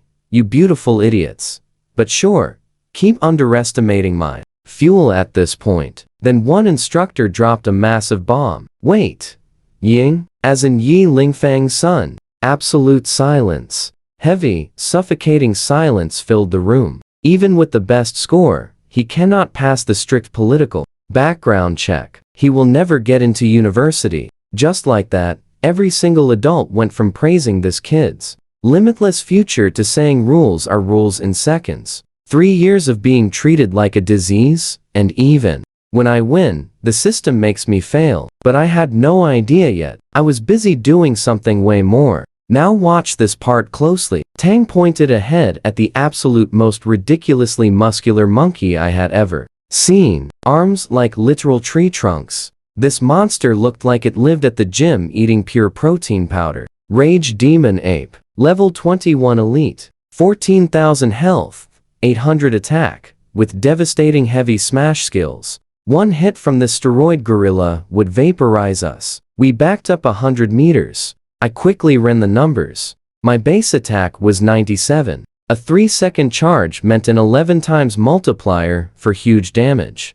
Minus defense, that is massive damage per shot against its 14,000 total health. One long shot and one quick shot finishes it. 2 arrows total. The problem? That 2-second reload gap. This beast could cross the gap in 2 jumps. Caught reloading, I was toast. Tang, here is the plan. I shoot once. The ape charges. You step in and intercept. 1 hit, then run. My second arrow follows right behind you. Got it. I trust you. He stood before me, sword ready, knees bent. I drew my bow for a full charge. Nerves screaming. Whoosh. Huge damage. The arrow slammed right into the giant ape's chest like a massive missile. It shrieked. Then it jumped. Not ran. Jumped. 2 massive leaps, and it was right there. 100 meters in 2 seconds. Called it. Tang activated charge and slammed right into it. Stun. The ape wobbled, totally dazed. Tang's eyes lit up, ready to combo. The stun wore off instantly. The giant ape's fist came crashing down on Tang's head. Huge damage. Nearly all his health vanished in 1 hit. His health bar dropped to nothing, like someone pulled the plug. You and I both thought it was over. The ape raised its fist. Tang's face said it all. Goodbye, exam. Goodbye, future. It was nice knowing you, Ying. Whoosh. My second arrow flew past Tang's ear by inches, drilling straight into its skull. Eliminated. 5,000 experience and 500 points. The massive giant body finally crashed down hard to the ground, right at his feet. Dust everywhere. Dramatic silence. I swapped to my fan, healing Tang back to full before he could even process what just happened. Then I checked the drops. 1,000 gold coins. Plus, a level 20 black iron demon ape necklace, adding extra health and spirit power. Black iron demon ape cleaver adding 200 physical attack. Sword is yours. The necklace is mine. Tang took the heavy cleaver with shaking hands. That extra attack power on his buff stats made him a legitimate monster. Meanwhile, the necklace gave me 100 more spirit power, meaning my war god's blessing would now add even more attack. Everything I gained made everything else stronger. Infinite scaling broken beyond absolute belief. So what do you and I take from this? Never panic when an overpowered friend has your back. Tang just exhaled and laughed. Alright. Stick with me, hear you, and I are about to see these instructors completely lose their minds. 590 points in 1 minute? Defeating an elite is totally impossible. Elites have 14,000 health points. These guys are just freshmen. Someone checked the big screen counter. 9 out of 10 elites left. The whole room absolutely exploded. In history, elite takedowns only happen near the end of the 12 hours. It has only been 1 single hour. Maybe Tang secretly unlocked a hidden class the scanner missed. Maybe it was broken. They could only see scores, 0 video footage. They were practically doing backflips trying to explain this. Every single theory centered on Tang being secretly overpowered. Nobody ever considered the useless healer was dealing 9,000 damage per arrow. Meanwhile, over in the corner, Xiao Zili quietly pulled out his phone and sent a secret message. Who did he text? Well, since he is a star glory expert from the absolute best university around, it definitely was not a food delivery order. Now watch closely, because you and I are about to see absolute madness. 9 elites, 3 bosses, 11 whole hours left on the clock. Time to keep hunting. We had zero clue about the chaos back at the safe zone. We were too busy being an unstoppable 2-man wrecking crew. After completely destroying that ape, I pitched my brilliant grand strategy. Forget the small monsters. 1 elite is worth 1,000 weaklings. Let us just go down the list and crush them all. Tang had stars in his eyes. Let us do it. First target after the ape, giant spider. Because obviously, this creepy forest had massive spiders. 8 eyes glowing in the dark. Legs exactly the size of thick tree branches. Pure nightmare fuel. Shadow Demon Spider, level 22 elite. 15,000 health. 850 attack. My new necklace boosted spirit power to 2,120. War, God blessing, pushed my attack to 940. Tang reached an insane 1,140. We were absolute walking cheat codes. Same plan as before. I fired a 3-second charge shot. Whoosh. Minus 9,740. The spider screamed. Well, this one definitely did and launched itself. Tang intercepted with the heavy charge. No stun effect, but he did not even flinch. He just raised that new demon ape cleaver, going full anime protagonist. Ground splitter, minus 2,820. He almost defeated it with a single skill. The spider fought back, raising one highly ugly leg to stab him. My follow-up arrow arrived perfectly on time. Minus 2,220. Spider defeated. 6,000 experience. 500 points. 2 new black iron armor pieces dropped. Spider chestplate, 100 defense. Spider leggings, 100 magic defense. We were getting totally geared up. Next on the map, a level 29 Thunder Scorpion. We snuck up and took a quick peek. Dark purple shell, glowing blue stinger, heavy metal claws. It literally looked like someone built an absolute doom machine and covered it in armor plating. Thunder Giant Scorpion, level 29. 28,000 health. 2,500. Magic attack. You and I both know one lightning bolt makes us charcoal. We just stared. We looked at the scorpion. Looked at each other again. Absolutely nope. We left immediately. Zero conversation needed at all. We just turned around and speed walked away. Like 2 people who spotted their horrible ex at the grocery store. Next target. Level 23 Flame Demon Wolf. Much more reasonable. Same tactics. Perfect execution. Wolf defeated. Then the level 24 Elite Giant Python. Same thing. 2 shots. 1 sword combo. Python destroyed. We were on an absolute rampage. Elite after elite. Falling like dominoes. Points stacking up like a broken jackpot machine. Meanwhile, back at the safe zone, which I found out later, those instructors had completely lost their minds. Their scores were skyrocketing. Another elite down. The 9th high instructor was having the best day of his entire career. Tang is my student. Cloud City top scorer. Pride of 9th high. Everyone was literally giving Tang all the credit. Every single instructor was convinced he was the secret weapon. Some even theorized the awakening scanner malfunctioned, insisting he had some crazy hidden class. What about Yi Ming's support abilities? One person scoffed, please, support classes are totally useless in the early stages. The kid is probably just standing there waving his little fan while Tang does everything. Waving my fan? I was dealing 9,000 damage per arrow. And they thought I was a cheerleader. I am not even mad. It is actually hilarious. The disrespect is so complete.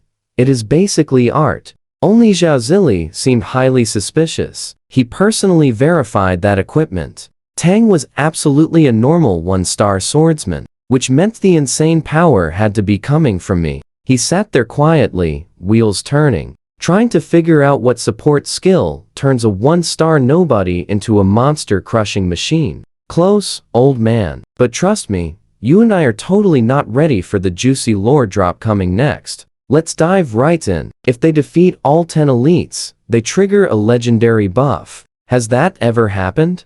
Only once, a century ago. The current nation lord and a mysterious hero did it as rookies. They triggered that epic buff and actually defeated a boss. The only time in history it ever happened. A century ago, 2 absolute legends only managed 1 boss out of 3. Challenge accepted. We already crushed 4 elites. Just 6 more to go. That terrifying scorpion was way too scary for now. But to level up fast, Tang and I were sprinting straight toward the level 25 giant power, Bear King's territory, running on pure adrenaline and the totally unshakable feeling that we were making history. 6 elites remaining, 3 bosses waiting, 11 hours on the clock. And every single instructor in that safe zone was about to learn. The useless cheerleader with a fan was actually the most dangerous competitor here. They just didn't know it yet. I checked my stats while running and almost tripped right over my own feet. Level 21. Spirit power, 2210. With War God's blessing, my total attack exploded. A 3-second charged arrow dealt 11,600 damage. I'm level 21. Hitting way harder than some level 100 players. This is definitely not balanced game design. If this world had developers, they would be getting angry emails right now. Tang and I agreed on a genius loot strategy. All attack gear to me, all defense gear to him. He tanks, I nuke. Simple, beautiful, just like a married couple that actually communicates. Next target, the giant power Bear King. 5 meters tall, standing, with arms like heavy construction equipment. Watch closely now. This level 25 giant power Bear King had 18,000 HP and eyes, promising total destruction. 1200 attack. Skills like Earth Shake, Roar, and Frenzy Hammer. One massive slap would turn Tang into a pancake and me into dust. Same plan. Charge arrow, second arrow, Bear goes down. It went absolutely perfectly. Well, perfectly in the sense that we both almost got crushed, but technically survived. The massive bear vanished, leaving a glowing green light orb right behind. Green, not gray. Emerald green. My heart completely stopped beating. Green meant bronze grade, the tier above black iron. I scrambled to grab it. Forest bough, bronze grade, level 25. Giving 500 physical attack, and 1% crit. 500. Attack. My old bow gave 100. This gave 5 times that. With this bow, my total damage would be absolutely, certifiably clinically insane. The only problem? Level 25 required. I was only 21. We need to level up right now, I yelled, sounding totally desperate for that sweet power upgrade right in front of me. Yeah, the elites are getting scarier too, Tang agreed. One mistake against anything higher, and we're totally finished. So, we went right back to grinding small monsters. I know. We acted way too cool for small fries earlier, but desperate times meant foxes and wolves were getting absolutely obliterated just for their experience points. Meanwhile, way over on the other side of the map, Waha and Lu Ruyu were having their own little fantasy. Once we hit level 20, we can try the first elite, Lu Ruyu cooed. Obviously, nobody else could possibly be level 20 yet, let alone challenge an elite. Waha said smugly, "Oh, buddy, we defeated 5 elites 3 hours ago while you meditated. You're behind by 2,450 points. But sure, keep living in your little delusion bubble. It's cozy in there." Back at the safe zone, instructors noticed our score, stopped doing massive jumps and started climbing steadily instead. They've definitely hit their ceiling. Can't crush higher elites anymore. Still, 2,600 points is incredible. First place for sure. You and I both know the truth, right? The instructors still thought Wu's hidden class could overtake us once he leveled up. That guy had 150 points. I had 2,600. He'd need to crush 2 bosses to catch up. But sure, let's give the rich bully the benefit of the doubt again. We spent the next few hours grinding hard. Tedious? Yes. Necessary? Absolutely. When we finally hit level 25, I pulled out the forest bow with trembling hands and drew that glowing string back. The tension felt totally different, alive, almost like the bow was breathing. The energy gathering in the arrow was on a completely different level than anything before. When we get out, I'll buy you a gold tier bow, Tang said casually, watching me cradle this weapon like a precious newborn. You don't understand, I whispered, running my fingers gently along the green glowing wood. Tang went completely quiet. He stared for a long moment. Something deeply shifted in his expression. This rich kid who never wanted for anything in his whole life. Watching a broke orphan hold a weapon like it was the most precious thing ever. Are you okay, Tang? I'm fine. Let's go hunt more elites. Emotional moment over. Back to the action. Level 25 bronze grade bow with attack power that would make a calculator cry. Trust me, you'll love this. 6 elites left, including that terrifying level 29 scorpion we ran from earlier. Stick with me here. We march straight into the level 26 Tree Guardians territory. Round 2. You overgrown houseplants. The healer brought a bow, and healing is totally cancelled. The Tree Guardian was level 26, rocking 20,000 HP and 1400 attack power. Absolutely horrifying stats. Except, it couldn't even move. It was a literal tree, rooted to the ground. Its attacks could never reach our 100-meter range. Tanji and I realized this at the same time and just cracked up laughing, like finding out the final boss totally forgot to show up. 2 arrows, 1 defeated tree. Hand over the loot. And what loot? 2 bronze grade drops, a 500 attack sword for Tang Si, plus a 300 defense chest plate. Christmas morning in a haunted forest. After that, we absolutely blitzed through the level 27 Mushroom King and level 28 Rainbow, Phantom, Butterfly. Let us skip the boring details. Arrow FLIs, monster drops, loot secured. We basically turned into a 2-man monster clearing factory assembly line at this point. Equipping this brand new bronze gear made my level 26 stats look completely disgusting. Spirit power 2710, base attack 740, total attack 1643. A 3-second charge shot meant over 18,000 damage. But then, we found the beast we ran from earlier. Now watch closely. The Thunder Giant Scorpion, level 29 elite, 28,000 HP, 2500 magic attack. Meanwhile, our magic defense set around 440. One single lightning bolt would erase us faster than a typo. I looked right at Tanji. Are we doing this? Tang just shrugged, radiating the pure energy of a guy who already won. We had enough points for first place anyway. Worst case, we get knocked out and teleported. Best case scenario, we become total legends today. You only live once. I drew my bow, full 3-second charge, maximum power, everything I had. Direct hit to the eye, minus 35,334. Critical hit. The scorpion did not even twitch. It just dropped. 1 arrow, 28,000 HP, completely erased. Why? Because the universe decided my 1% crit chance should pop off at the most dramatic moment. Tanji and I just stood there in absolute, stunned silence for about 5 seconds. Did you just? I think I did. 1 single shot. The exact beast we ran away from in total panic. Tangi grabbed my shoulders, shaking me like a broken vending machine. Your luck is completely illegal. A literal 1% chance. I was shaking too, just running on pure adrenaline. We mentally prepared for the absolute hardest fight of our lives. Instead, I accidentally achieved pure perfection. That terrifying monster turned into a shiny loot pile, all because 1 single arrow decided to crit so hard.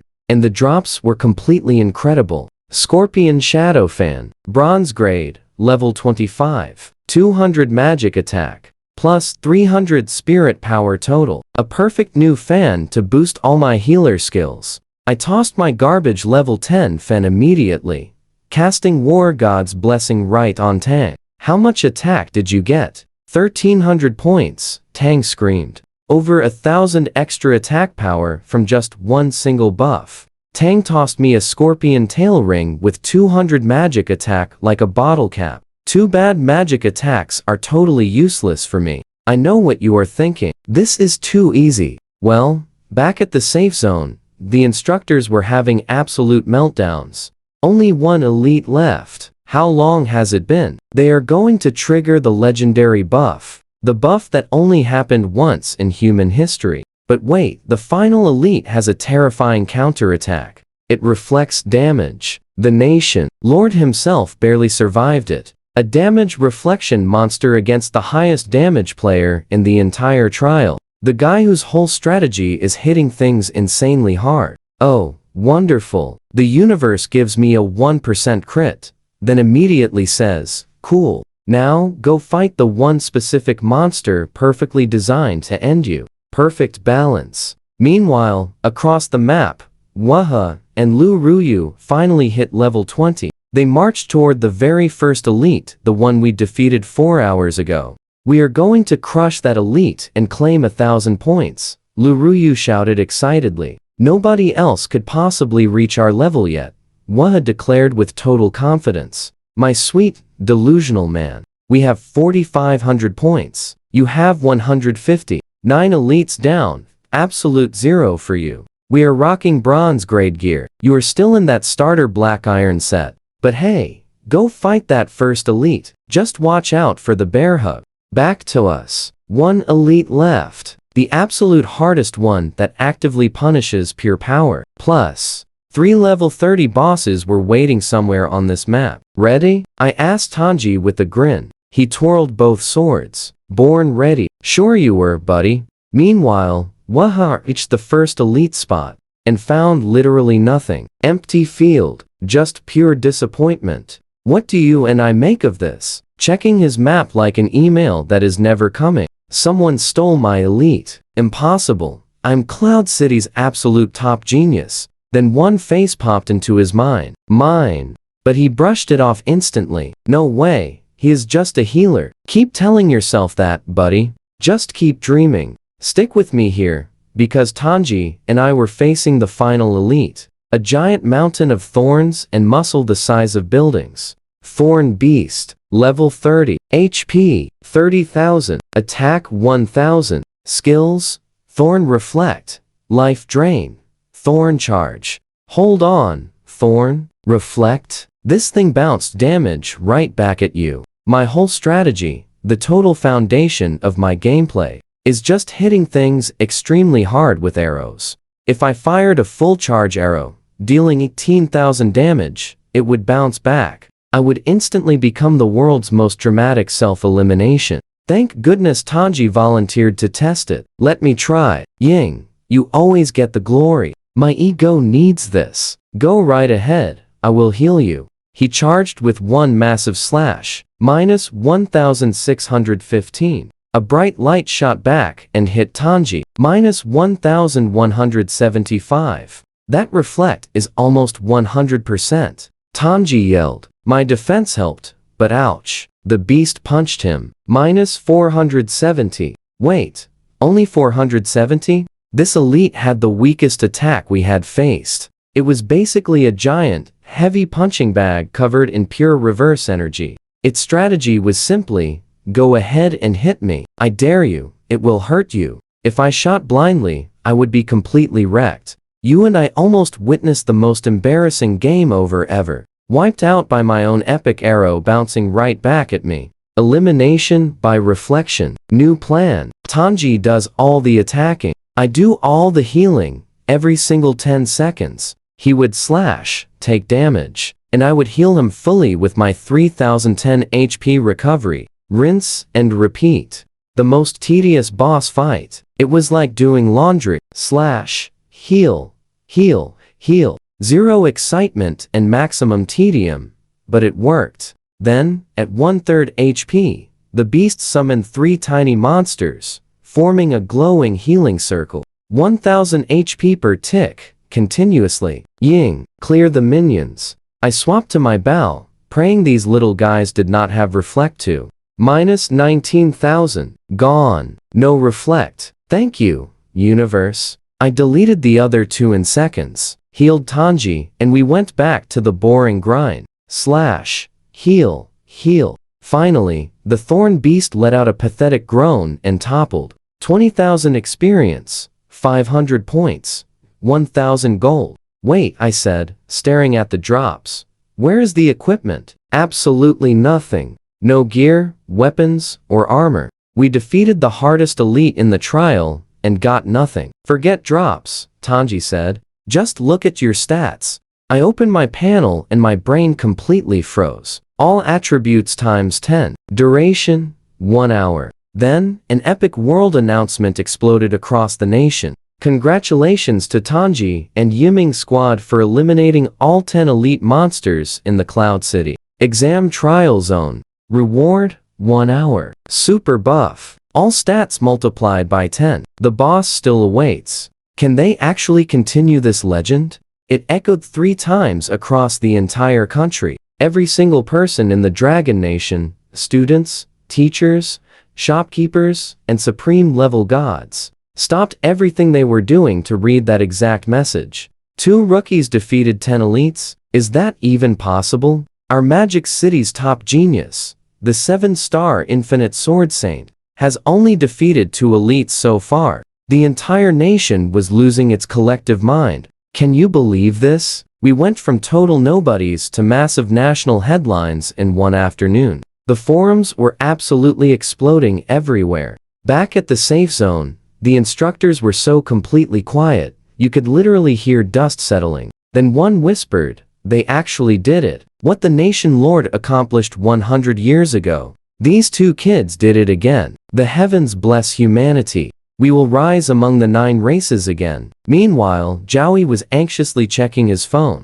He had sent a message to someone very important earlier. Where were they? Why had they not replied? Suddenly, a white-haired old man appeared out of thin air in the safe zone. He just materialized like a loading screen. Finished. Every instructor froze completely. I knew none of this. I was busy staring at stats. Spirit power. 2,710 times 10. 27,100. War God Blessing converts spirit power to attack at 3-to-1 ratio. 27,100 divided by 3 equals 9,033 extra attack. Plus base attack. 740 times 10 equals 7,400. Over 16,000 attack. With 11 times multiplier. Over 180,000 damage per arrow. I looked at Tanji, and he looked back. We both stared at the map where 3 level 30 bosses waited. These bosses had only been cleared once in human history. I knocked an arrow. The bow hummed with incredible power that felt like it could shatter the sky. Ready? Tanji just grinned. He smiled so wide his face almost split. Let's make history. And trust me, you are going to want to stick around. Because while we prepared for bosses, completely insane things were unfolding back at the safe zone. Stick with me here. A white-haired elder just teleported in from nowhere. No walking or jogging, he literally spawned like a glitch. Turns out, he is Feng Xin, Vice Dean of Jingbei University, and a top 10 King Realm expert across the entire Dragon Nation. A living legend who actually battled alongside the nation lord himself. The kind of guy making star glory experts look like mere beginners. Tell me about these 2 kids, he demanded from Joey. Zhao Shalai explained his theory that I had an insane support skill buffing Tanji, which perfectly explains how we defeated 10 elites. Honestly, pretty close to the truth. Just completely missing the part where my arrows were also doing 19,000 damage each. Minor detail. Then Feng Xin dropped those magic words. Recruit Ying into Jingbei University. I will personally mentor him. The top King Realm expert literally wanted to train me himself. My heart totally would have exploded hearing that. But suddenly, Zhao Shalai made that extremely concerning face. That classic bad news face. Sir, Ying is actually the son of Yi Lingfang, the human traitor. He absolutely cannot pass political review. Total silence. Long, heavy silence. Feng Xin thought for a moment, then calmly stated, I will talk to him myself after the trial. Let us not judge too quickly. Zhao Shalai exhaled loudly, like he had held his breath for 3 whole years, which emotionally, he basically had. Now watch this. Across the map, Waha heard the world announcement and suffered what I can only call a complete psychological meltdown. I lost to two nobodies. I am supposed to be the genius. Me. He was so furious, he was probably generating his own lightning without needing a staff. Lu Ru stood nearby, looking exactly like a woman standing right next to a bomb. Forget the elites, Waha growled. They cannot defeat a boss. It is impossible. We just farm small monsters and focus entirely on the exam. Sure, Waha, we cannot defeat a boss. Just hold that thought for about 5 minutes. Now, checking my stats, I almost dropped my bow. Health, 31,000. Spirit, 28,000. Attack, 7,000. Defense, 4,000 for both categories. Even my equipment stats got multiplied by 10 times. War God Blessing added 9,000 more attack power. Total attack over 16,000. A 3-second charged arrow would deal approximately, let me check, carry the one, over 180,000 damage. I am no longer human. I am a natural disaster with a ponytail. We reached the boss. A giant lion made entirely of flames. Like someone took a normal lion and said, what if we made this completely terrifying and engulfed in fire? Inferno Rage. Lion. Level 30. 200,000 health. 5,000. Attack. Flame Breath. Chlorush. Firestorm. Massive health. 5,000 defense. Skills that could absolutely melt a building. Tanji looked at it and said, honestly, kind of underwhelming. Underwhelming. We had been buffed so insanely hard that a level 30 boss, the exact monster only one team in history had ever defeated, looked like a chore. You feel me, right? Absolute power makes you totally disrespectful to giant flaming lions. I buffed myself with War God Blessing. Attack over 17,000. I walked 100 meters out, knocked an arrow. 3-second charge. Released. Whoosh. Immediately knocked a second arrow. Absolutely zero charge this time. Just fired. Minus 190,000. 2 arrows. 2. The fire lion never roared. Never charged. Never breathed fire. It did absolutely nothing. It was alive, and then suddenly gone. That gap was exactly 4 seconds. 5,000 points. Huge experience. And 10,000 gold coins. Level up. Now, level 30. Tanji stood right behind me, his mouth completely hanging open. He had expected it, known it would happen, yet he was still utterly shocked. The boss haunting the bad dreams of every single student in the nation. A monster that entire teams of hidden class prodigies could not even scratch. The ultimate national exam challenge. 2 arrows, for seconds, all from a healer. Tanji stayed completely quiet for a while. I could see something shifting inside his eyes. Not just pure amazement, but something deeper. The gap between us was growing fast, and he knew it. For the first time, I saw him thinking about getting strong on his own terms. Not just riding family wealth. It was a really good look on him. Tanji, are you alive in there? He quickly snapped out of it. I pointed at something glowing near the fallen boss. A pale blue light, mint silver grade, 2 tiers above black iron, 1 above bronze. Just look what it dropped. 2 bosses left, 50 whole minutes of buff time remaining, and a shiny silver treasure waiting. So what do we learn here? Today is a fantastic day to be a useless healer. Silver grade. Tanji actually had sparkling eyes. For the first time in our partnership, he looked at an equipment piece with something truly resembling respect. Silver Moon Bow, silver grade, level 30. Attack, 1200, critical 2%. 1200 attack on one single weapon. My hands were literally shaking. It is alright, I guess. Tanji completely shrugged. Way worse than gold grade, though. I seriously wanted to smack him with that bow. Let's jump right into this wild ride. This legendary gear was worth more than my past 2 lives combined. Yet this guy just shrugged like I showed him an absolutely average, boring sandwich. Silver Moon equipped. Total attack with War God's Blessing? 23,933. 23,000. I could sneeze on a monster and it would vanish. Next boss. Meanwhile, at the safe zone, Found this out later. The instructors were literally sobbing. Grown adults, tears streaming down their faces, hugging one another. 100 years. It has been a century since someone defeated a boss. The heavens bless humanity. Feng Xin, the King Realm legend, was grinning. Zhao Shalai was shaking. Everyone was purely emotional. Then Feng Zhen mentioned something fascinating. A century ago, the nation lord could not even defeat the second boss. Its defense was way too high, and time ran out. They failed on the second one. Huh? Challenge entirely accepted, old man. We reached boss number 2. A rhinoceros the absolute size of a building. Black armored scales, and eyes like glowing rubies. Every single breath shook the ground. This beast looked exactly like someone weaponized a mountain and gave it major anger issues. Level 30 Thunderhorn Rhino. HP 250,000. Defense 7,000. Magic defense 5,500. 6,000 attack. 7,000 defense. 250,000 HP. Math done. I smiled. Drew. Charged. 3 seconds. Whoosh. 256,000. 1 arrow. Rhino. Now watch this. This terrifying, ground-shaking beast the nation lord failed against a century ago. It shut down completely, like someone just unplugged it. No roar, no charge, no skills. It just stopped existing. 5,000 points. 120,000 experience.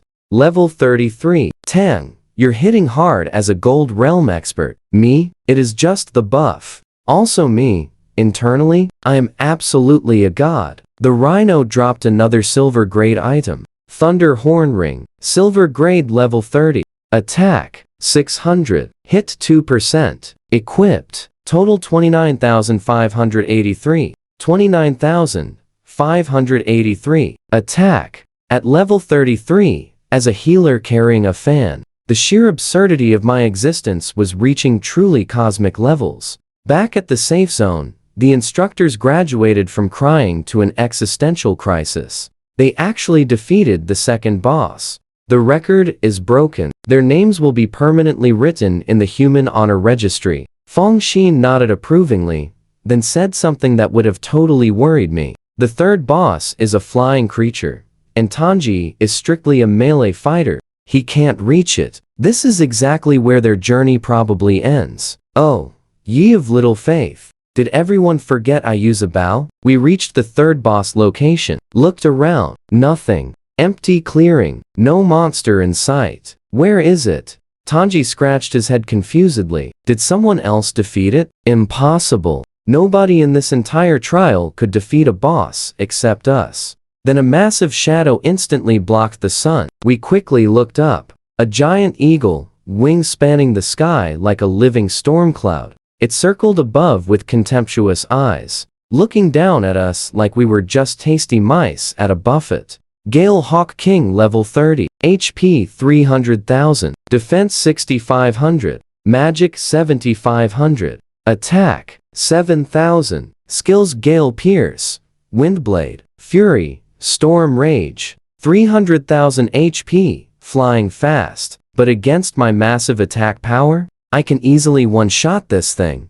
I drew my bow, full charge, aiming at the eagle soaring high overhead. Whoosh, total miss. The arrow sailed through completely empty air. The giant eagle dodged. It was way too fast. In all my time fighting monsters, chickens, wolves, bears, apes, spiders, scorpions, lions, rhinos, I had never missed a shot, not even once. Yet this overgrown pigeon just made me look like an amateur. We both see what's happening here. The hawk kept circling, just showing off, completely mocking us. This bird is taunting us. Tanji yelled out, looking genuinely offended. I ignored him. Deep breath. Calm down. It's fast. But so is my arrow. I just need to predict where it will be, not where it is. Drew again, tracked its pattern, led the target. Whoosh. The arrow screamed toward the sky, but missed again. This stupid bird was way too fast. Every time I fired, it casually sidestepped my arrow like it had all day. 2 total misses in a row. Me, the guy one-shotting everything in this trial like a divine sniper. getting entirely embarrassed by a pigeon on steroids. Then, Tanji did something either truly brilliant or completely reckless. He looked up at the hawk and wildly screamed, "Hey, ugly, you want to fight your daddy one-on-one? Come down here." The hawk stopped mid-flight, just hovering there, staring at Tanji with pure, absolute fury. Apparently, magical sky bosses fully understand trash talk. Good to know. It shrieked loudly, spread its massive wings, and launched a gigantic wind blade straight at Tanji. And in that exact moment, that split second, it stopped moving to attack. I finally had my shot. Draw. Charge. Eyes locked. Whoosh. 318,000 damage. And here is where we leave it. The hawk never finished attacking. It screamed, went limp, and plummeted to the ground like the world's ugliest meteor. Boss defeated. 5,000 points. Sadly, we had already passed level 30, so no experience from a level 30 takedown.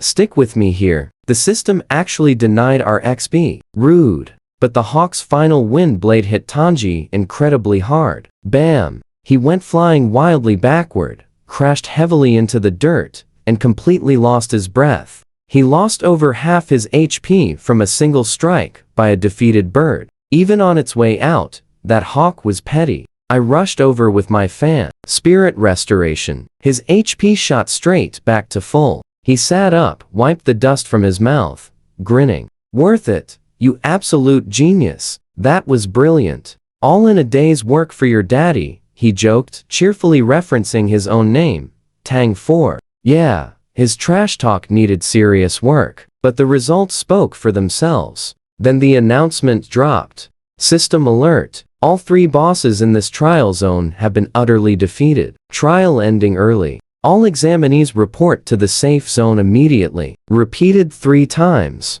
The entire trial ground listened. Every single monster in the dimension vanished simultaneously. Poof. Gone. Like they were never even there. We did it. 3 bosses. Something the nation lord himself only managed once. And even then, he only got 1. We defeated all 3. In human history, nobody had ever achieved this. Every single student we passed on the way back stared at us. Wait, they actually defeated all the bosses? That skinny kid is Ying the healer. It definitely has to be Tang doing all the heavy damage. He is totally loaded, probably had secret gear, money, power. Man, if I were that rich, every single person just assumed Tanji was the absolute carry, and I was merely the fan sidekick, the support, the cheerleader. Watch closely here. Nobody suspected that I personally dealt over 300,000 damage with 1 single arrow.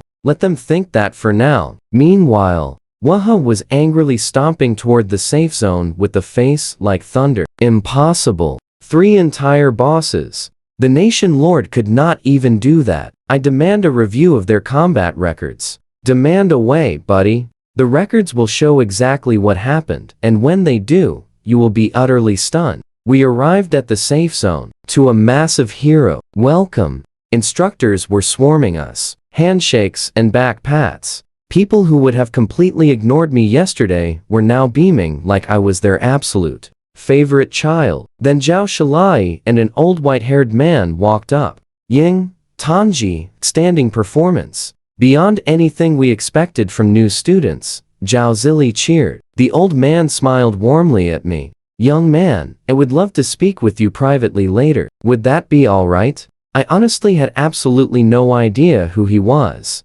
Then Zhao Zili enthusiastically introduced him. This is Fan Xin, Vice Dean of Jingbei University, one of the 10 Dragon Nation kings. My knees almost buckled. A King Realm expert, top 10 in the entire nation. Standing right here, warmly smiling, actually wanting to talk to me. Oh, of course, Senior Fan, anytime. Tanji and I bowed so fast, we almost completely headbutted each other. Fan Xin cheerfully chuckled and told me to find him after things wrapped up. Then Zhao Zili proudly took the stage to close the trial. The Cloud City exam trial is now completely finished. National rankings will be posted tomorrow. But first, the Cloud City results and massive awards ceremony. I will now announce the top 3. Everyone went completely silent. 1,000 students holding their breath. My final stats for this trial: every boss defeated, every elite crushed. More points than anyone in the entire past century. Silver grade weapons at level 33. And a King Realm expert who wanted a private chat. Let that sink in. You and I both know that is absolutely wild for a kid just waking up to a simple phone alarm. Zhao Zili paused dramatically, scanning the huge crowd like a game show host, revealing the grand prize. Third place, Lynchy from 8th High, 350 points. Some cheerful kid stood up, bowing like he just won an Oscar. He was already mentally picking out his university dorm room. Then Zhao Zili casually mentioned that team rankings would be strictly recalculated based on individual combat data. Lynchy's face went from "I am a genius" to "I got scammed in half a second." Unfair. Life is not fair. Your future enemies will not be simple monsters. There will be entire races. Teamwork matters more than solo glory. Lynchy turned bright red and sat down, perfectly roasted by an instructor in front of 1,000 people. Tough day. Second place, Waha and Lu Ruyu from 7th High, 650 points. Everyone clapped. Waha smirked like he already completely won. This was nothing, just a light warm-up. The real show is coming. 650 points. He was so incredibly proud. Oh buddy, you have absolutely no idea. And now Zhao Zili's voice dramatically rose to maximum volume. First place, Ying and Tanji, each with the score of 20,530 points. The plaza absolutely went nuclear. Someone literally spit their drink onto the person next to them. Sorry, I knew they would score high, but hearing it is wild. 20,000. That is 30 times more than Waha. 30 times. Shh, keep it down. Trust me, you and I want to see this fallout. Over in the crowd, Tang's dad, the Commerce Association president, literally went pale from the pure shock. Wait, his son got first place? Then he just laughed nervously. This was going to cause huge problems. Tangxi and I bowed to the crowd with perfectly humble smiles. Trust me, you and I would be doing backflips too. 20,000 points from a useless healer and a nobody. Zhao Shili got super emotional. They actually shattered the 100-year record set by the nation lord himself. Their names will echo through history. They are an inspiration to I object. The entire plaza went completely silent. Everyone turned. Wu Hao. Of course, they cheated, he declared. His voice was dripping with fake righteous indignation. Tangxi is normal. Ying is pure support. How could they possibly defeat 10 elites and 3 bosses? It is mathematically impossible. I demand an investigation. Some students actually nodded along. Because when you cannot win, just accuse them of cheating. Such a classic Wu Hao move. Tangxi stepped forward completely calm. What is wrong, Wu Hao? Cannot afford the bet? Trying to weasel out. I'm just stating facts. Tangxi, with your wealth, you can buy absolutely anything. He was basically accusing Tangxi of paying to cheat. Right in front of a King Realm expert and every single instructor in the city. Bold strategy. Let us see how it plays out. Zhao Shili had ice in his eyes. Fine. Since questions have been raised, let us review the combat data. Every student recording bracelet logged all battle data from the trial. Only I can unlock it. It is tamper-proof technology the Dragon Nation has used for a century. He turned to Wu Hao. You first. Wu Hao did not flinch. Gladly, he and Lu Ruyu walked up. Zhao scanned their bracelets. The big screen lit up. Team Wu Hao and Lu Ruyu. Monsters cleared. 1,300 small. 0 elites.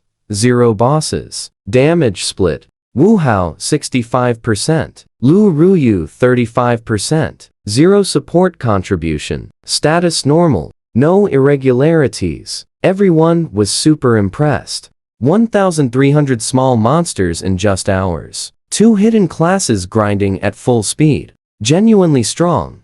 But 0 elites and 0 bosses. 1,300 points against our 20,000. Wu Hao bragged about being the greatest genius, accomplishing less than 7% of our work. Satisfied, Wu Hao? Zhao asked. My data is completely fine. Now check theirs. Zhao turned toward us. Ying, Tangxi, please step forward. Tangxi and I walked right up to the stage. 1,000 pairs of eyes glued on us. That giant screen waiting to display every single crazy thing we accomplished in that trial. Now pay attention. My heart was pounding with pure excitement. Because in 30 seconds, you and I are going to see the real combat data. They were going to see who actually did the damage, who dropped the elites, and who one-shot the bosses. They all thought Tangxi was the carry, and I was just the cheerleader. They were about to learn the wild truth. I held out my wrist and smiled. Scan away. Zhao scanned our bracelets. The big screen instantly lit up, and then the entire plaza completely forgot how to breathe. Team Ying and Tangxi, monsters cleared. 1,060 small. 10 elites, 3 bosses, 41,060 points. Ying 90%, Tangxi 10%. Support, Ying 100%. Status normal, no cheating detected. Absolute, deafening silence. Silence, then chaos. 90%. The healer did 90% of the damage. He solo defeated almost every elite and 3 bosses. How did he fan them into submission? Is this what healers do nowadays? What school did he even go to? You felt that too, right? Everyone who spent the entire day thinking Tangxi was the carry just experienced a total collective brain malfunction. 1,000 students, dozens of instructors, 1 King Realm expert, all staring at the screen like it had personally insulted their intelligence. Wu Hao was still on stage, standing right there beside it. His lips were completely trembling. His face was the color of old milk. He demanded this very investigation. He was so confident it would expose cheating. Instead, it exposed the fact that the useless Jinx he bullied for 3 years was single-handedly more powerful than every Cloud City student combined. How did you do this? He quietly whispered. I glanced at him with the exact energy of someone looking at a bug on their shoe. Tangxi answered for me. Casual as ever. Normal attacks. What? You heard me. Also, do not forget our bet. 1 gold grade weapon level 100. I want a bow. A bow. Tangxi asked for a bow from Wu Hao, the man who just learned that I, the healer, did 90% of the team damage. And now Tangxi, swordsman, is asking for a bow as a gift for me. Wu Hao was literally doing math his brain did not want to do. Swordsman wants a bow. Healer did all the damage. The healer uses a bow. The pieces were clicking together, and he absolutely hated the picture they made. Fine. 1 gold grade bow. Wu Hao spat through gritted teeth. Then he turned to me. Don't get cocky, Ying. This road is long. We'll meet again. I smiled, saying nothing, because Wu Hao wasn't my rival. He wasn't even in my league. He was on my strike list. And people on your strike list don't deserve the dignity of trash talk. He stormed off. So dramatic. Trust me, you and I know the instructors were having their own private crisis. Come along with me. Here, everyone guessed wrong. Secret class? Broken scanner? Not quite. The healer waving a tiny fan? Absolutely wrong. This healer was the nuke, the absolute carry. Basic class roles were completely destroyed today. Zhao and Feng Xin shared a quick look. I saw it. The message was clear. Protect this kid. Years of combat taught them one thing. If enemies discovered a 9-star support could dish out boss-level damage, endless assassins would be knocking on my front door. So Zhao did what political leaders do best. He lied smoothly. Students, do not panic. Ying's data shows support classes can deal major damage when mixed into a team. This is the true beauty of teamwork. Every member matters. Yeah, but he bought that. 1,000 students stared back, looking totally unconvinced. 90% damage from a healer is not just teamwork. That is a one-man army. Occasionally pausing to heal friends, Zhao coughed, quickly moving to awards. 3rd place. Waha. 1 Chaos Fire Seed. 2 hours in the Phantom Realm. The Phantom Realm is a special dimension created by elders, letting rookies grind to level 99 at an absolutely insane speed. A total dream reward. Waha, please come collect your prize. Complete silence. The guy was already gone. Now pay attention. He abandoned $1 million prize just because his fragile ego could not handle taking third place.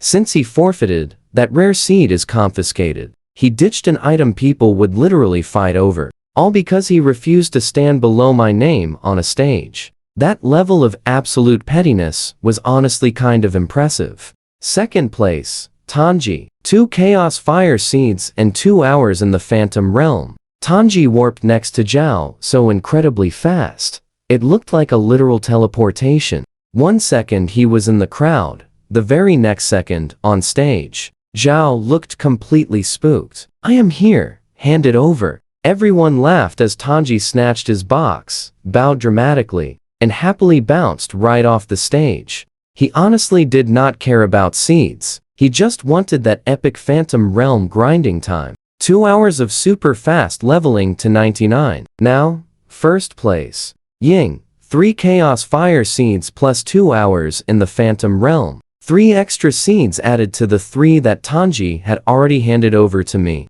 That makes 6 total. Enough to unlock my shield ability and start planning the next move. Plus 2 hours in a dimension where I could skyrocket to level 99. Plus a gold tier bow paid by Wu's crying wallet. And a King Realm expert who wanted to personally mentor me. I walked up to grab my prize. The heavy box felt warm. Inside, 3 crimson gems glowed beautifully, just like tiny stars. 12 hours ago, I was just the Jinx, a traitor's son, that completely useless healer nobody ever wanted to team with. Now, my name was announced as the top scorer in Cloud City history. Funny how fast things can change. I held the prize box and grinned like a total idiot. 3 rare seeds, plus 2 hours in the Phantom Realm. First place ever. Life felt great. But you know how crowds are, right? I heard them immediately. That traitor's son deserves nothing. Cancel his scores. He will never pass the political review anyway. If he passes, I will march to the capital and protest. Ah, yes. Right on cue. The familiar feeling of being completely despised. For a brief second, I actually forgot. No matter how many monsters I crush, I will always be the traitor's kid to them. And that awful phrase they kept repeating. Political review. Could my parents' dark past actually block me from entering university? Even in this world? Is every single dimension just like this? I squeezed the box tightly as my mood crashed. Then Zhao Shalai's heavy hand rested on my shoulder. Ying, do not mind their words. Just be yourself. Basic advice. But coming from a legendary expert who had zero reason to show me any kindness, it honestly meant everything. Thank you, teacher. I left to find Feng Xin. Meanwhile, Tanji sprinted into the crowd, happily bear hugging his dad. Tang Tianhao, the commerce president himself. A wealthy family reunion. So wholesome. Dad, how did I do? Amazing investment, son. I never expected Ying to be this overpowered. We absolutely must strengthen that relationship.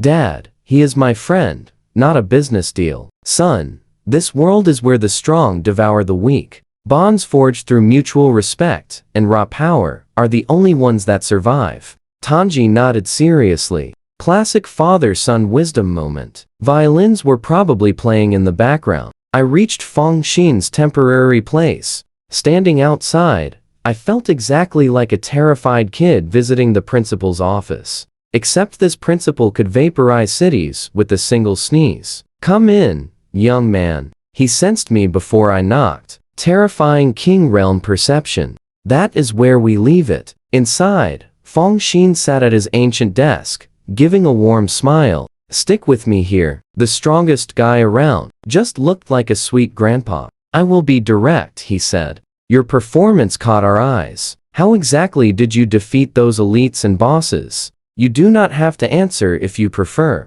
Smart old man, giving an out, while bursting with curiosity. I mentioned War God's blessing. How? Tanji gave me Chaos Fire Seeds to unlock it. How? It converts spirit power into attack power for whoever I buff. True story, just incomplete. I kept quiet about Skyfall Radiance. The secret skill letting me do 11 times damage with a bow. The skill from my past life in a video game. The broken move. Truly responsible for taking out every boss inside. Some secrets stay hidden, even from King Realm. Grandpa, what an absolutely incredible support skill. How much spirit power do you have? 10 times the normal growth rate. Feng Xin nearly fell right out of his chair. 10 times. Do you realize what the Nation Lord's growth rate is? His magic attack grows at 6 times normal, making him an absolute millennium genius. You have 10. He literally stood right up from his desk. A King Realm expert. Centuries of composure completely vanishing over my spirit power stat. With growth like that, you could buff a tiny pig and turn it into an absolute weapon of mass destruction. Wait, did a King Realm legend just tell me I could make a pig fly? That is going on my resume. What about your other skills? What is next to unlock? I cannot see the future. Skills.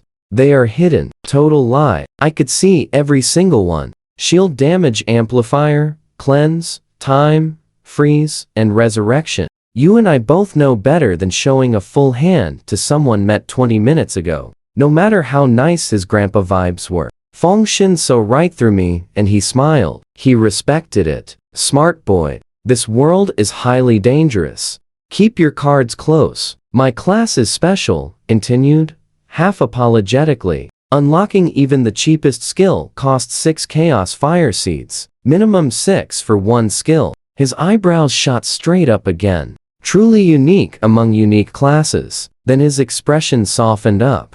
Tomorrow's national rankings will bring way more chaos. Fire seed rewards. You are guaranteed to be the national top scorer. That should help. National top scorer. The old man said it like an absolute fact. Like there was zero question. The kid from the slums. The orphan with 50 gold coins to his name, just 2 days ago. National champion. I was still processing that when Feng Xin's face suddenly changed. The warmth completely drained. Something heavy settled into his eyes. Anger mixed with helplessness. There is one more important thing we really need to discuss. My stomach dropped fast. I already knew what was coming. The political review. My parents. The huge wall between me and every university in the country. The old man looked at me with an expression somehow furious and incredibly sad at the exact same time. Whatever he was about to say, it was not going to be good news. Wrapped inside a pretty bow.